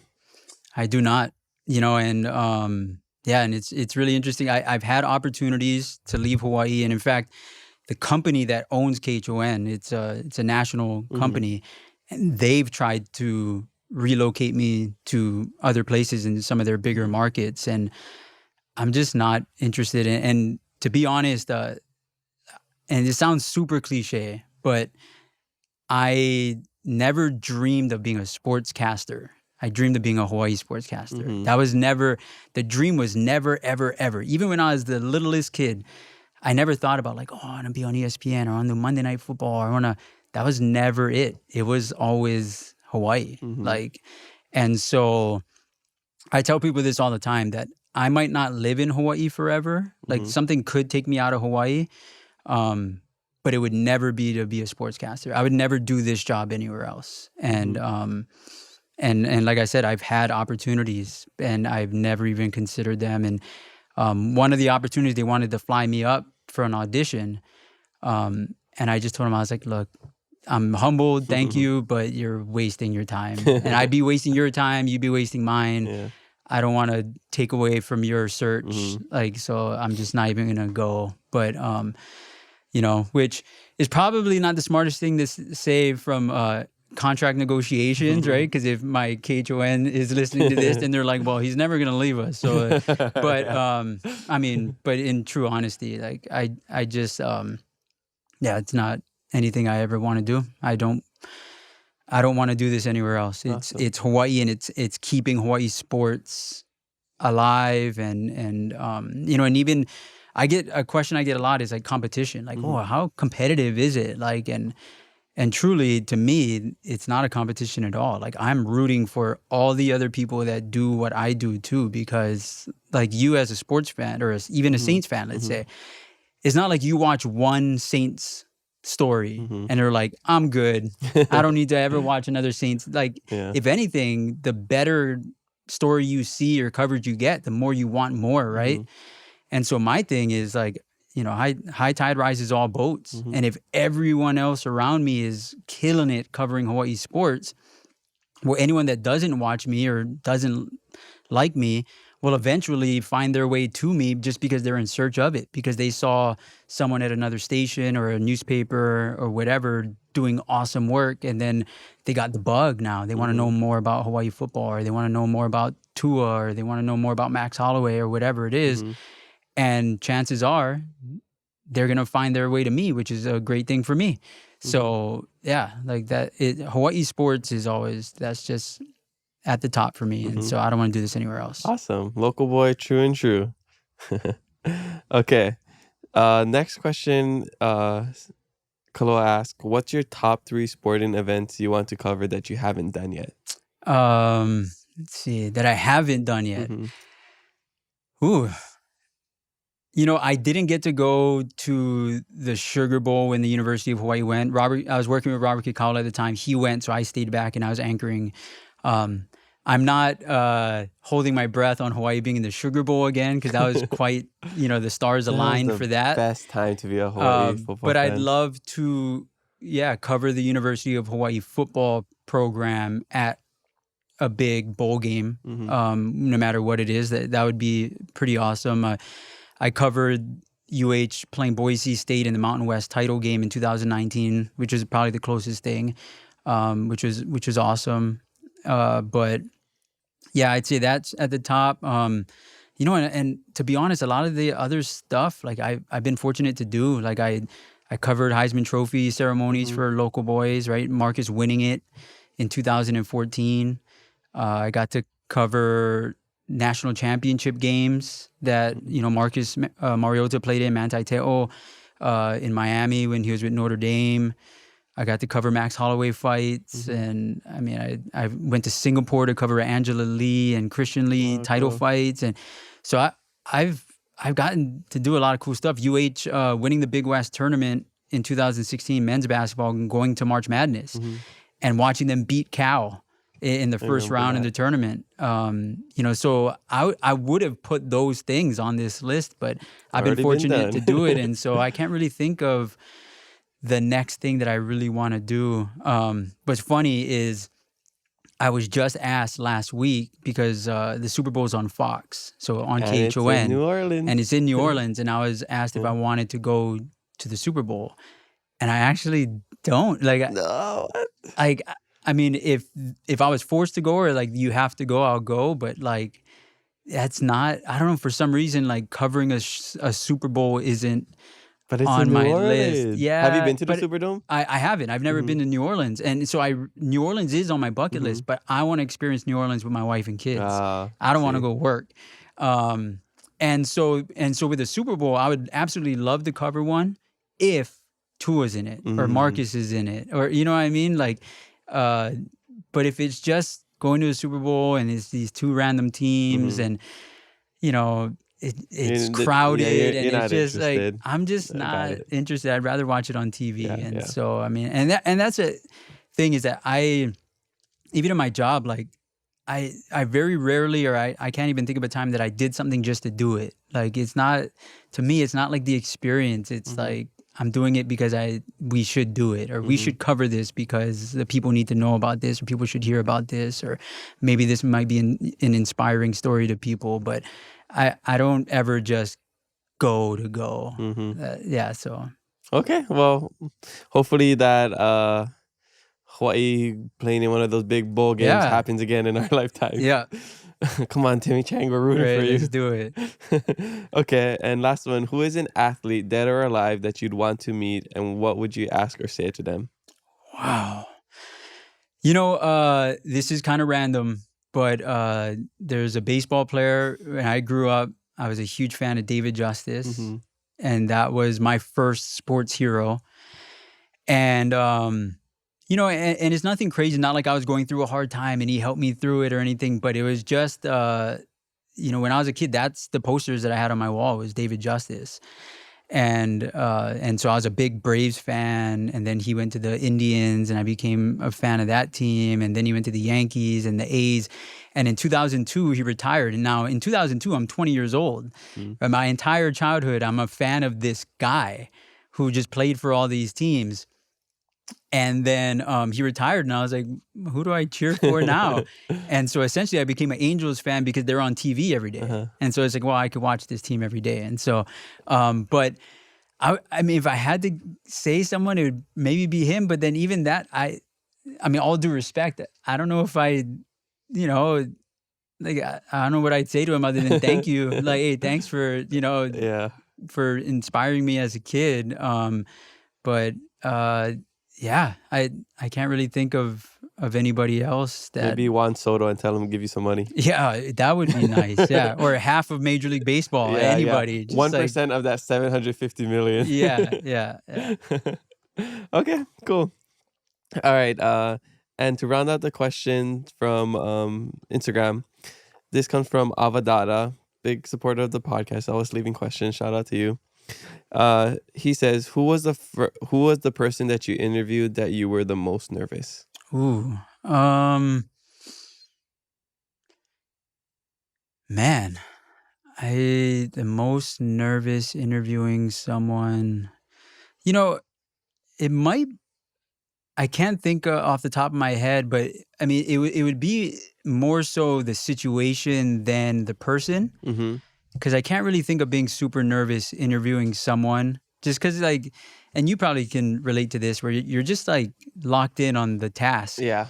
Right? You're not really thinking like, oh my gosh, this is Rob DeMello. I can't believe I'm talking to Rob DeMello right now. It's just like, this is my job and like I need to do this. And so the funny thing, I mean, a lot of people, I think I can kind of like show you into this world is that, when I'm interviewing someone, there's so much going on in my head. I'm kind of editing the interview in my head as they're talking, right? So there's, that's a good soundbite. And then like, this video I'll cover. And so it's like, I'm listening to them, obviously, but I also, on this side of the brain, is you're putting the story together. And so I think that helps maybe even with like not getting nervous is because you're so like locked in on like all the things. And and in the state of Hawaii, I don't have a cameraman filming. Like, I do everything on my own. I'm my own cameraman. I'm my own editor. I write. You do all of it? I do it all, yeah. That's crazy. And so, so you have a lot on your mind. Like, you're making sure, like, did I hit record? Did I, and so you're kind of glancing over the red light on. Okay, good, we're good. Okay, what's the lighting situation? What's the... and so I don't really get nervous interviewing people, but it's like the situations, right? Yeah. You interview someone that just got fired or something, and like, and so you get nervous because like it's like a difficult situation. Or you interviewed someone who, someone in their life just passed away, right? And so you have to do an interview to get their reaction, and that happens a lot, in the sports world where someone might pass away, and then you talk to their child or to a family member, and you get nervous about that just because it's uncomfortable, but yeah, as far as getting nervous because of who the person is doesn't really happen, and that even goes for like going on air or like you just don't have time to get nervous, and I think what helps in television is 90% of the time you're in a studio that's kind of empty. the only, when I'm doing the 6 o'clock sportscast, the only people in there are Joe Moore and Justin Cruz, who I know and I'm cool with. And so like, you're not nervous. And then you're just looking at this machine, this camera, and you're not really even thinking about who's watching, and so you just don't get nervous. Like now, public speaking still makes me nervous to this day. If I gotta go do a speech or I have to MC something, that makes me nervous. Because then you see eyeballs, you see reactions, you see what are they thinking of? Are they judging me? Yeah, and so that never goes away, I feel like. And so, But in regards to being nervous interviewing someone, I can't think of it, but it's more so situations where you can get kind of nervous. Yeah, that makes sense. Yeah. Cool. Good answer. Mahalo, everybody, for the last social media questions of 2024. Make sure you leave some in 2025, and maybe your question will make it on the podcast. All right, so coming to the back end, and I like to ask all of my guests the same thing about keeping it aloha. It's the name of the podcast, and it's something that I try to do every single day of my life. So I want to know, in your life, how do you keep it aloha? Yeah, you just keep it aloha by treating people how you want to be treated. Like, to me, in its purest form, right? Aloha is love. And so why not live that way and just give out that love? And if someone needs help, you help them. If you need help, you ask for help. And because that's what you would want, right? And so to me, that you keep it aloha by just being good to people and treating people how you want to be treated, and treating everyone in the same way, no matter the situation, no matter their status, no matter who they are or where they're from. Like, every person is the same. And if you treat someone that way, then that is the epitome of aloha. And if we can get more people to do that, then I feel like this would be just a much more beautiful place to live in, right? Yeah, totally. You mentioned asking for help, and it just made me think of a video you shared not too long ago about losing one of your friends growing up, right? I know, the holidays are passing. We're about to go into the new year. People are working on their New Year resolutions. Maybe the holidays for some aren't the best time. Maybe they're spending it for the first time without somebody that they love.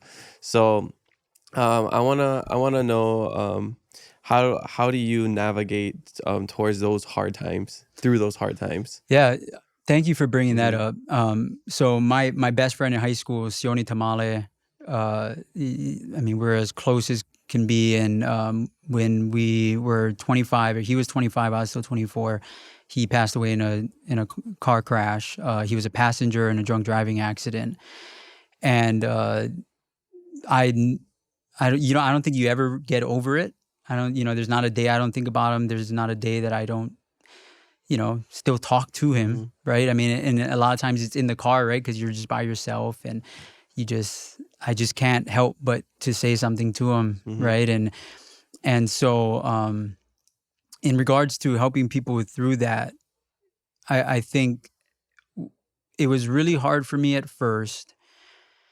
And I remember there being a day that I kind of thought to myself, I was like, look, we used to do everything together. We did all these, we had all these experiences, and why not just keep doing everything together, right? And so I kind of just put it in my head that, like, everything I do, he's doing. So that means a couple of things. That means, one, I need to make sure I can live as long as possible. So I need to make good decisions, and I need to make sure that the risk doesn't outweigh the reward, because if I'm experiencing it, he's still experiencing it.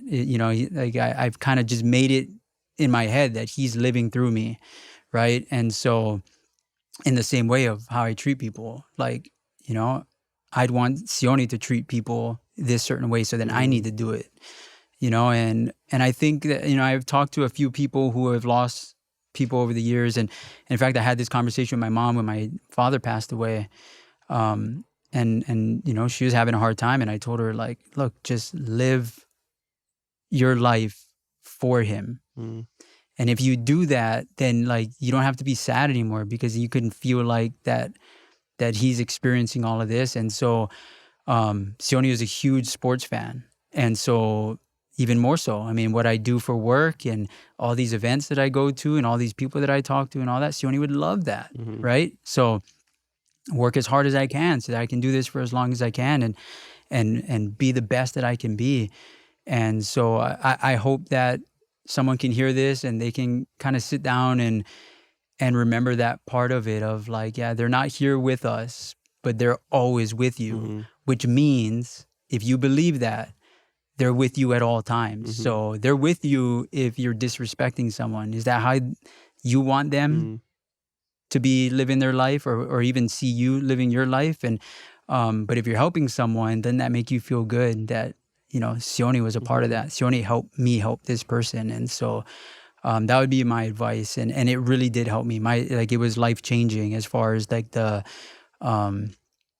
sorrow and the grieving that I was feeling. And then I just remember one day it turned into like this, for lack of a better term, like joy. Like I was like ready to tackle life and like, let's go do something fun. Let's go do fun things and let's experience awesome things so that Sione can experience it. And yeah, awesome. It almost like motivates you more to totally to do. 100%. Yeah, 100%. I remember when I was in the Peace Corps, I lost both my grandparents, and like my motivation was like, oh, I want to finish this for them. Yeah, because they're not gonna see me finish it. yes, Like I saw them before I left, I'm not gonna see them when I get back. So I want to do this for them. So that's why finishing the Peace Corps like meant a lot more to me. So I get it Love in that. the sense where you're like carrying them with you. Yeah, absolutely. And it never stops. Yeah. In everything that you do. Yeah, I mean that's just like our ancestors, our kupuna, right? We always know that they're right by our side, that we're walking in the footsteps that they left for us, you know.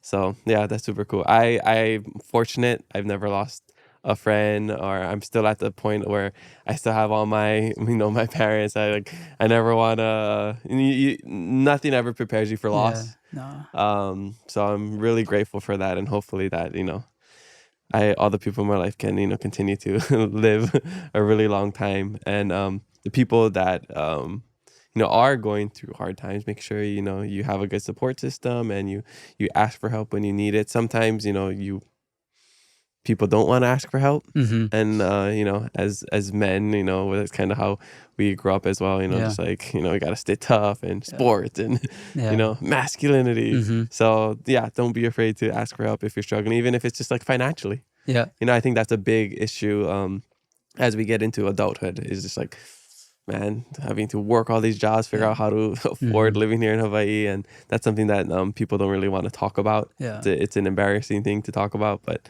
yeah, I think talking about those things openly can really be helpful, and just getting it off your chest. Yeah. Just venting to somebody, your partner or whoever it is. And if you don't have that person in your life, you'd be surprised how many people are willing to listen to you talk too, right? And whether it's you go and you see someone professionally, or you just just be open, and because you never know, someone might be going through something similar. And so and since I did a PSA with the Department of Transportation regarding Sione. And since then, I've gotten a lot of messages from people, sharing similar stories, and I write back to all of them and tell them, if you ever need to talk it out, just hit me up here. Here's my email, and you just never know who's willing to be there for you, but you have to give people that opportunity, right, to be there for you. Okay, awesome. Well, mahalo for sharing that. I like to, reflect a little bit towards the end of the year and think about all the great things that happen. And I want to end this on a positive note. So as we, close out the year, I want to know, what are some of your highlights of 2024? Highlights of 2024, probably it's all family related, I think. My wife got promoted. Oh, congrats. To executive producer at Tina, KH1. right? Yeah, Tina. Congrats, Tina. Yeah, congrats, Tina. So proud of her. And so that's probably at the top of the list is seeing her rewarded in that way, because she definitely earned it and deserves it. My daughter, in her freshman season of playing high school softball, she was the starting second baseman for Pac-5, and they made it all the way to the state championship game. And so watching her experience that, although I thought I knew what being nervous watching sports was. I had no idea until that week of her being in the state tournament. Is like I never hated something and loved it so much in my entire life. I mean, it took years off my life, I feel like. But just so proud of her, and just, you know, like we talked about what sports offers, and that commitment, and watching her, you know, battle through adversity and go through the grind, and then to be able to experience something like that and be a part of something like that was super awesome. My son Cole is in 7th grade, and his goal this year was to make his school soccer team for Pac-5, and he did. And so that made me super proud. And my son Nico is he's a huge monster trucks fan, loves monster trucks. And so in the summer, we went to Kansas City, of all places. That was our family vacation, and it was because Keone Duran, a very good friend of mine, is a hitting coach for the Royals. And so every year he's like, "Oh, come visit." And I'm like, "It's in Kansas City, bro. Like, I'll try." It's all flat. But what happened is my wife and I were like, "Okay, where are we gonna go this summer? Let's take the kids on a trip." And for some reason, I kind of just like, let's look at where monster trucks are. Let's take Nico to monster trucks. And it just so happened that they're in Kansas City, Missouri at Arrowhead Stadium in July. And I was like, "Oh, they're in Kansas City. Let's see if the Royals have a home game. If they do, we could go visit Keone at the same time." And it turned out they were playing the Yankees in Kansas City. So cool. And so we went up there, and it was a blast. It may have been the best week of my life, was that family trip in Kansas City. And so watching Nico, you know, we did this thing. It's called a pit party, and this before the event, you get to go touch the trucks and, you know, take pictures. You get to meet the drivers, and so we did that, and he was just out of this world, and so that's a highlight. For sure. So those are my highlights of the year. Nice. That's good. I love that it's family oriented too. Yeah. I mean, I can tell you're a big family guy. Yeah, that's what I identify as. Like, you know, sportscaster, family man. Yeah, the other way around. Oh, family man, sportscaster. Yeah, there we go. Okay, and then do you ever do New Year's resolutions, or is it just goals? I know some people don't really care for New Year's resolution. You know, you could just basically start it whenever you want, but. For me, I like to have it as like a good starting point for certain things. Yeah, I think for me, like I kind of have, like you just mentioned, I have New Year's resolutions all year long. Like throughout the year, I'm like, "Oh, I want to do this," so it kind of just goes year round. And so I guess my New Year's resolutions are just whatever at that time is I've set my eyes on. And so, no, I mean, I think the main one is just continue to work as hard as I can in everything I do. Like sportscaster, husband, dad, like that's like the perpetual New Year's resolution, because you can always get better. You can always work harder. You can always, like, there's always an improvement. There's always evolution, like you know, like we talked about. So I think that's number one. Every year, the New Year's resolution is just be better than I was last year. Nice.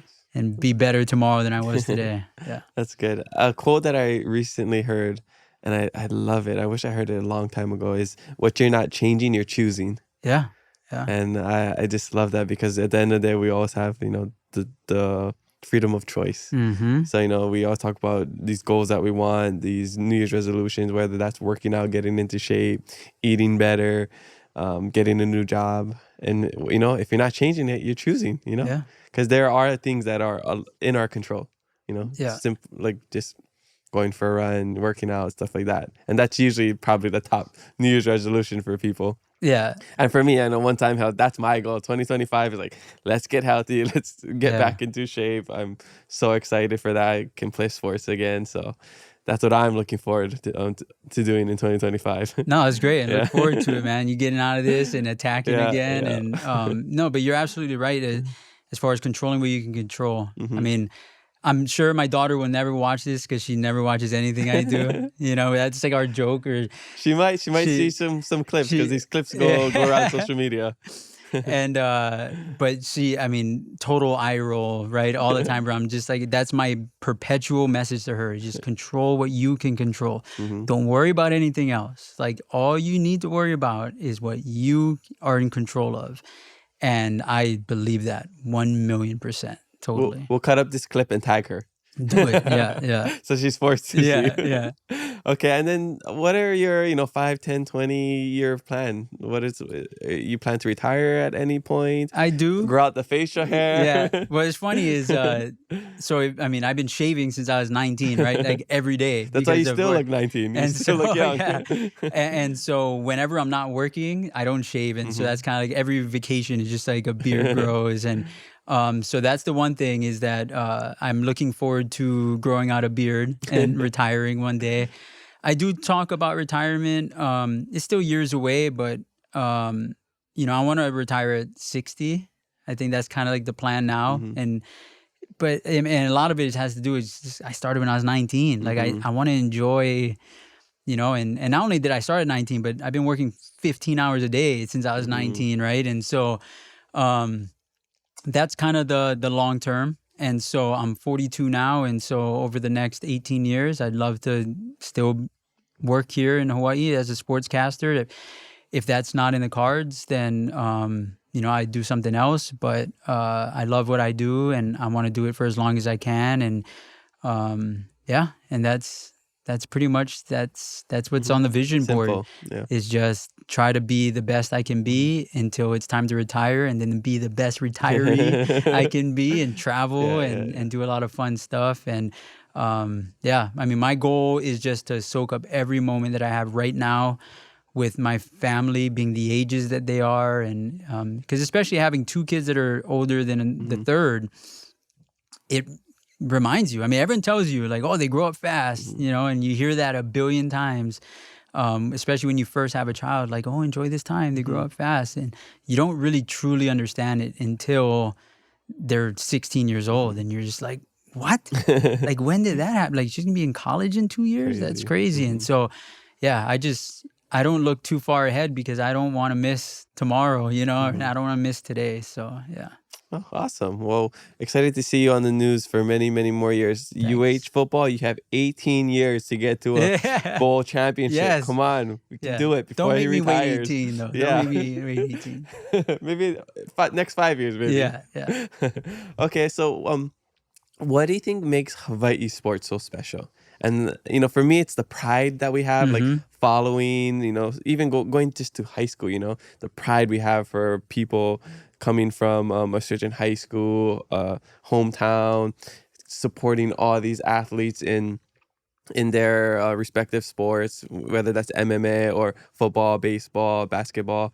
It's just we support them more than we support people we even know, right? Yeah. Like, dude, that's my boy, Max Holloway, that's my cousin. Yeah. So what is it about the Hawaii sports that we love so much? I think it's the cultural aspect. Hawaii's unique, man. Hawaii is different than anywhere else in the United States. And, I think we'd be foolish to think that other places aren't prideful in their communities and where they're from. Because I think, it's like that everywhere. I think what makes Hawaii different is there's so many cultures a part of it, right? And obviously you have Hawaiian culture. But then you have these athletes that aren't Hawaiian, but then they grew up within the Hawaiian culture. And you have, people that grew up in Samoan culture. I mean, so for me, Hawaiian, Portuguese, Greek, whose best friend was Tongan. So I grew up, in a Tongan house, right? And as a little kid, my best friend was Tahitian. And so like you grow up with all these different cultures. And so you're able to celebrate that. And when these athletes reach these points, they celebrate their individual cultures while celebrating just being from Hawaii at the same time. I think adding that you're so isolated makes a big part of it as well, where, you could be from Washington and take a drive down to, Oregon, right? And so you it blurs the lines of like Pacific Northwest. Like if you're from Hawaii, you're from Hawaii. And it doesn't matter it's Hilo to Hanalei, you know what I mean? Like you're Hawaii through and through. And so I think that's what adds to it, and that's what makes it special. And the cool thing is I've always felt this. I've always, since a little kid, I mean, he's going back to thinking the Saints logo was a flower, assuming it's Hawaii, right? That's what it is. Like, it's like, oh, that's Hawaii? Well, then I love it, and so I think that's what makes Hawaii sports special. That's what makes the Hawaii athlete special. And you could see it in their accomplishments. Max Holloway walks out with a Hawaiian flag. So many MMA fighters walk out with the Hawaiian flag. How many other states have you seen their fighters walk out? I mean, how many times the Minnesota flag gets walked out when Brock Lesnar goes out there, right? It doesn't happen, right? And that's what makes Hawaii so special, is that like you really feel like it's bigger than you. Like you're representing for a not only a place, but a kind of people. And when I say kind of people, it has nothing to do with an ethnicity. It's the way you grew up. It's the aloha that we talk about, right? And that's what makes Hawaii sports so special. Beautiful. Such a beautiful answer. And I think that's a good way to wrap up the podcast.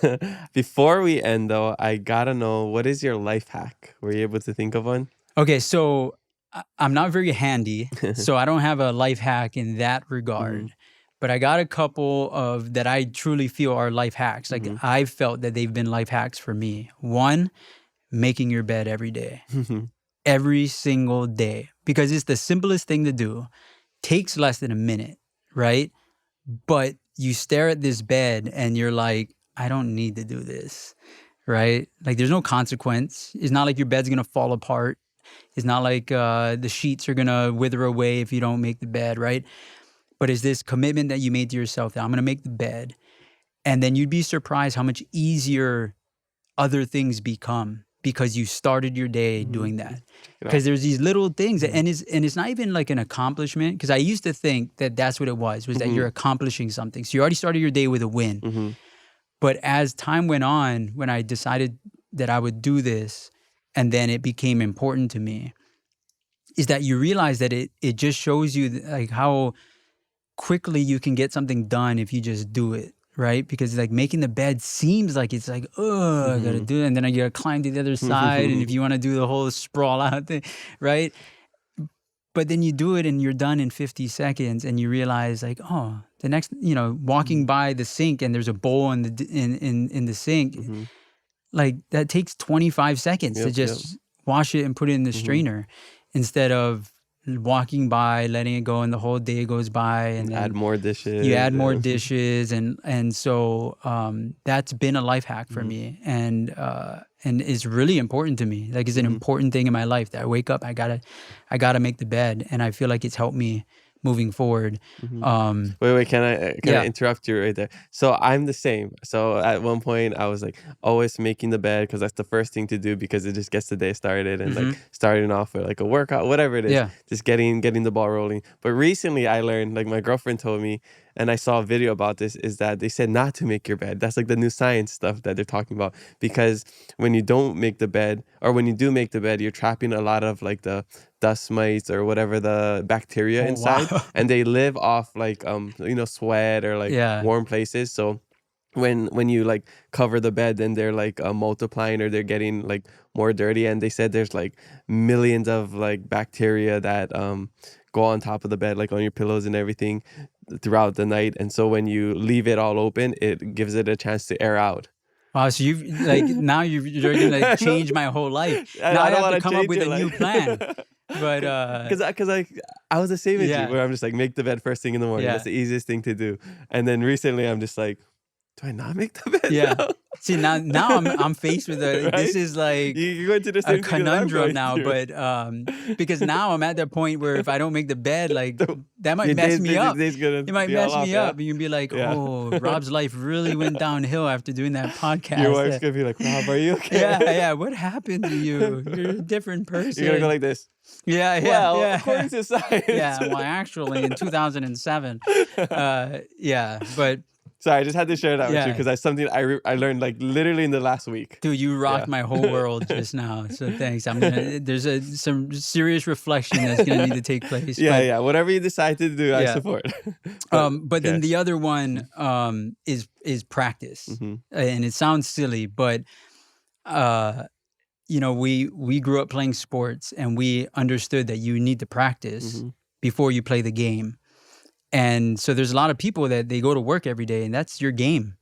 And so if you really want to be good at something, if you want to grow and you want to evolve in something, like you got to just set some time away to practice. And I know it's like people are listening to this are like, bro, the last thing I'm going to do is go home and practice talking about practice? Yeah, exactly. Practice? But truly, it's something that if you want to be good at something, you got to practice. And so, you know, when I was coming up in the industry, like I would practice reading, right? And reading as a sportscaster, like with my mail, like just at home. I would, you know, when I used to play video games, and this is going to like trip you up, but I've had anyone that I've ever worked with, and especially interns, do this.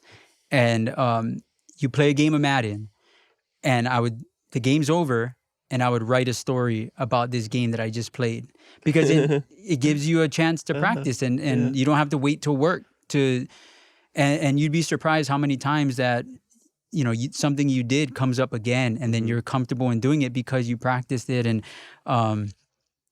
speaking of Sione, I'll never forget this one day is I was working at Safeway as a bag boy at Enchanted Lake, or courtesy clerk, I should say, at the Enchanted Lake Shopping Center. And so one of my first days working, you know, I'm getting the stuff and I'm putting it inside the bag, and it's hard. Like, it's something you don't think about. Like, there's like a science and an art to doing that.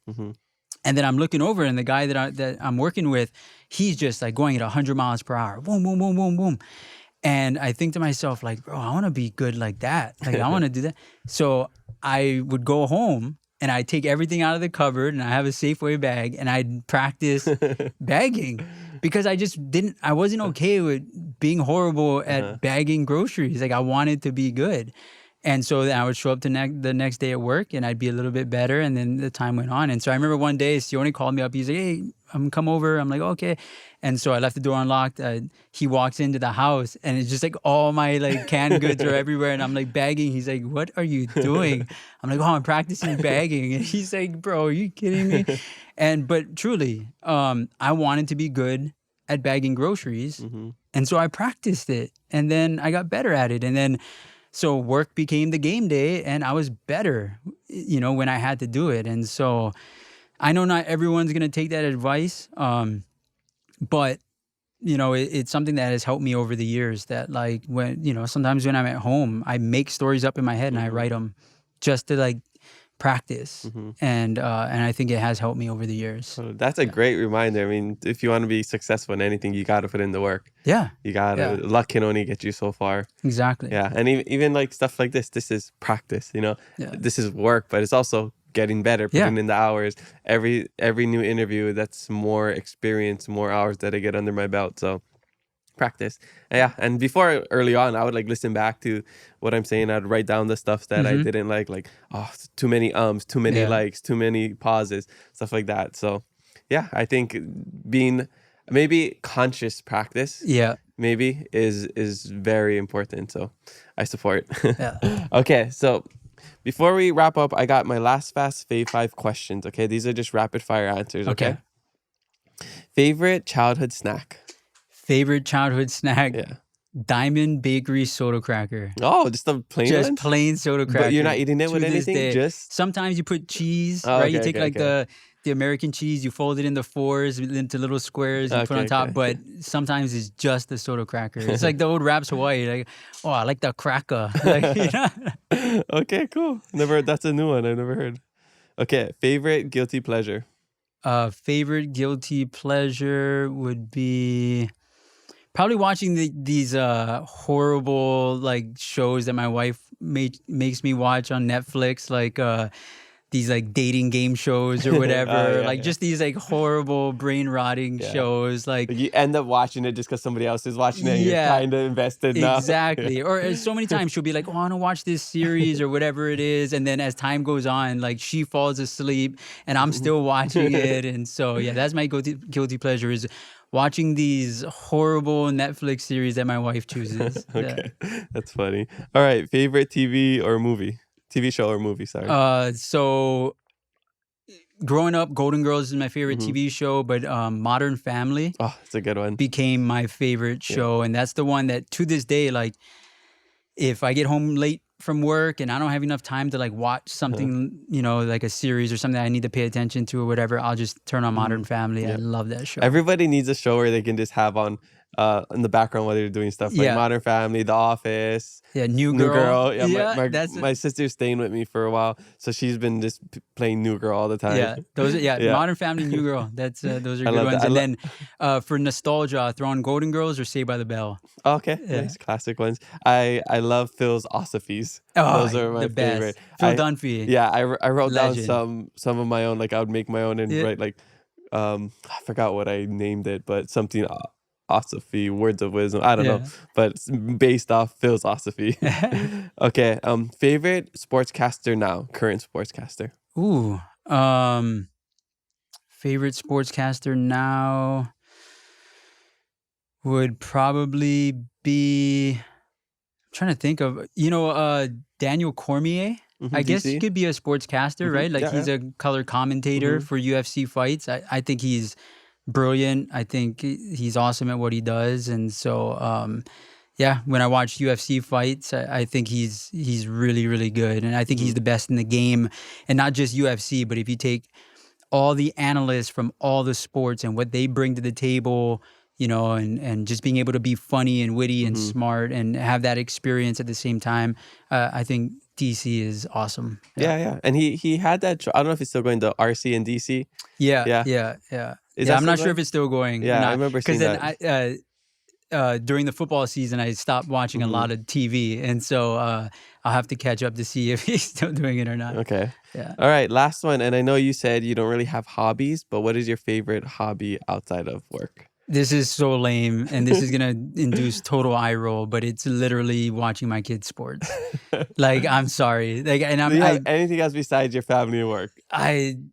Which is, it's not a bad thing, but just digging a little deeper. Yeah.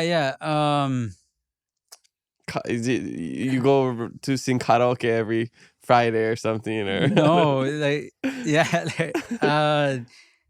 maybe a secret talent, a hidden talent. I can't think of anything, bro. I guess fantasy sports around the year. Like I play fantasy football. I'm the worst at because it's the worst time of the year for me. So sometimes I forget to set my lineup. But fantasy baseball and fantasy basketball throughout the year, and so I guess that. But yeah. I mean, when I say that there's nothing outside of work and family, I'm not joking. Like that's kind of it. Yeah. Man of honor to family and work. Yeah. We love that. Okay, well, that's all we got for you today. Again, mahalo so much for coming in, helping us wrap up the last episode of 2024. Is there anything you want to share before we close out? Or if not, tell us where we can find you. No, first thing, just congrats to you on the success of this. I love seeing local people in media and doing what they love to do. And so watching you do this and then grow and seeing what it's become is just I'm super happy for and super proud of you. And so congratulations. And then finding me, you can find me on the KHON2 News Sportscast at 6, 7, 9, 10 o'clock every day. And then I'm on Instagram at Rob DeMello, Facebook Rob DeMello, Twitter or X is at Rob DeMello KHON. And if you see me around, just say, how's it? Yeah, say, how's it? And maybe if you see him around, say Happy New Year's, because you'll be seeing this right before the New Year's. Happy New Year, everybody. And I just want to say mahalo to all our supporters for the last couple of years and this year of 2024. It's been an amazing year. Excited for 2025. We got some awesome things happening. Next time you see me, I'll have a haircut and a fresh face. Hopefully without a knee brace, and I'll be good to go for 2025. But hopefully still in a Saints jersey. Definitely in a Saints jersey. I'm not a fair weather fan. Yeah, I'll always be Saints for life. Well, mahalo, Rob, and our Keep It Aloha podcast listeners for joining us on the Keep It Aloha podcast. Spread love, be kind to one another, and mahalo for listening to us today. We have new episodes every Thursday, so make sure you follow us and leave a review. I'm your host, Kamaka, and remember to always keep it aloha.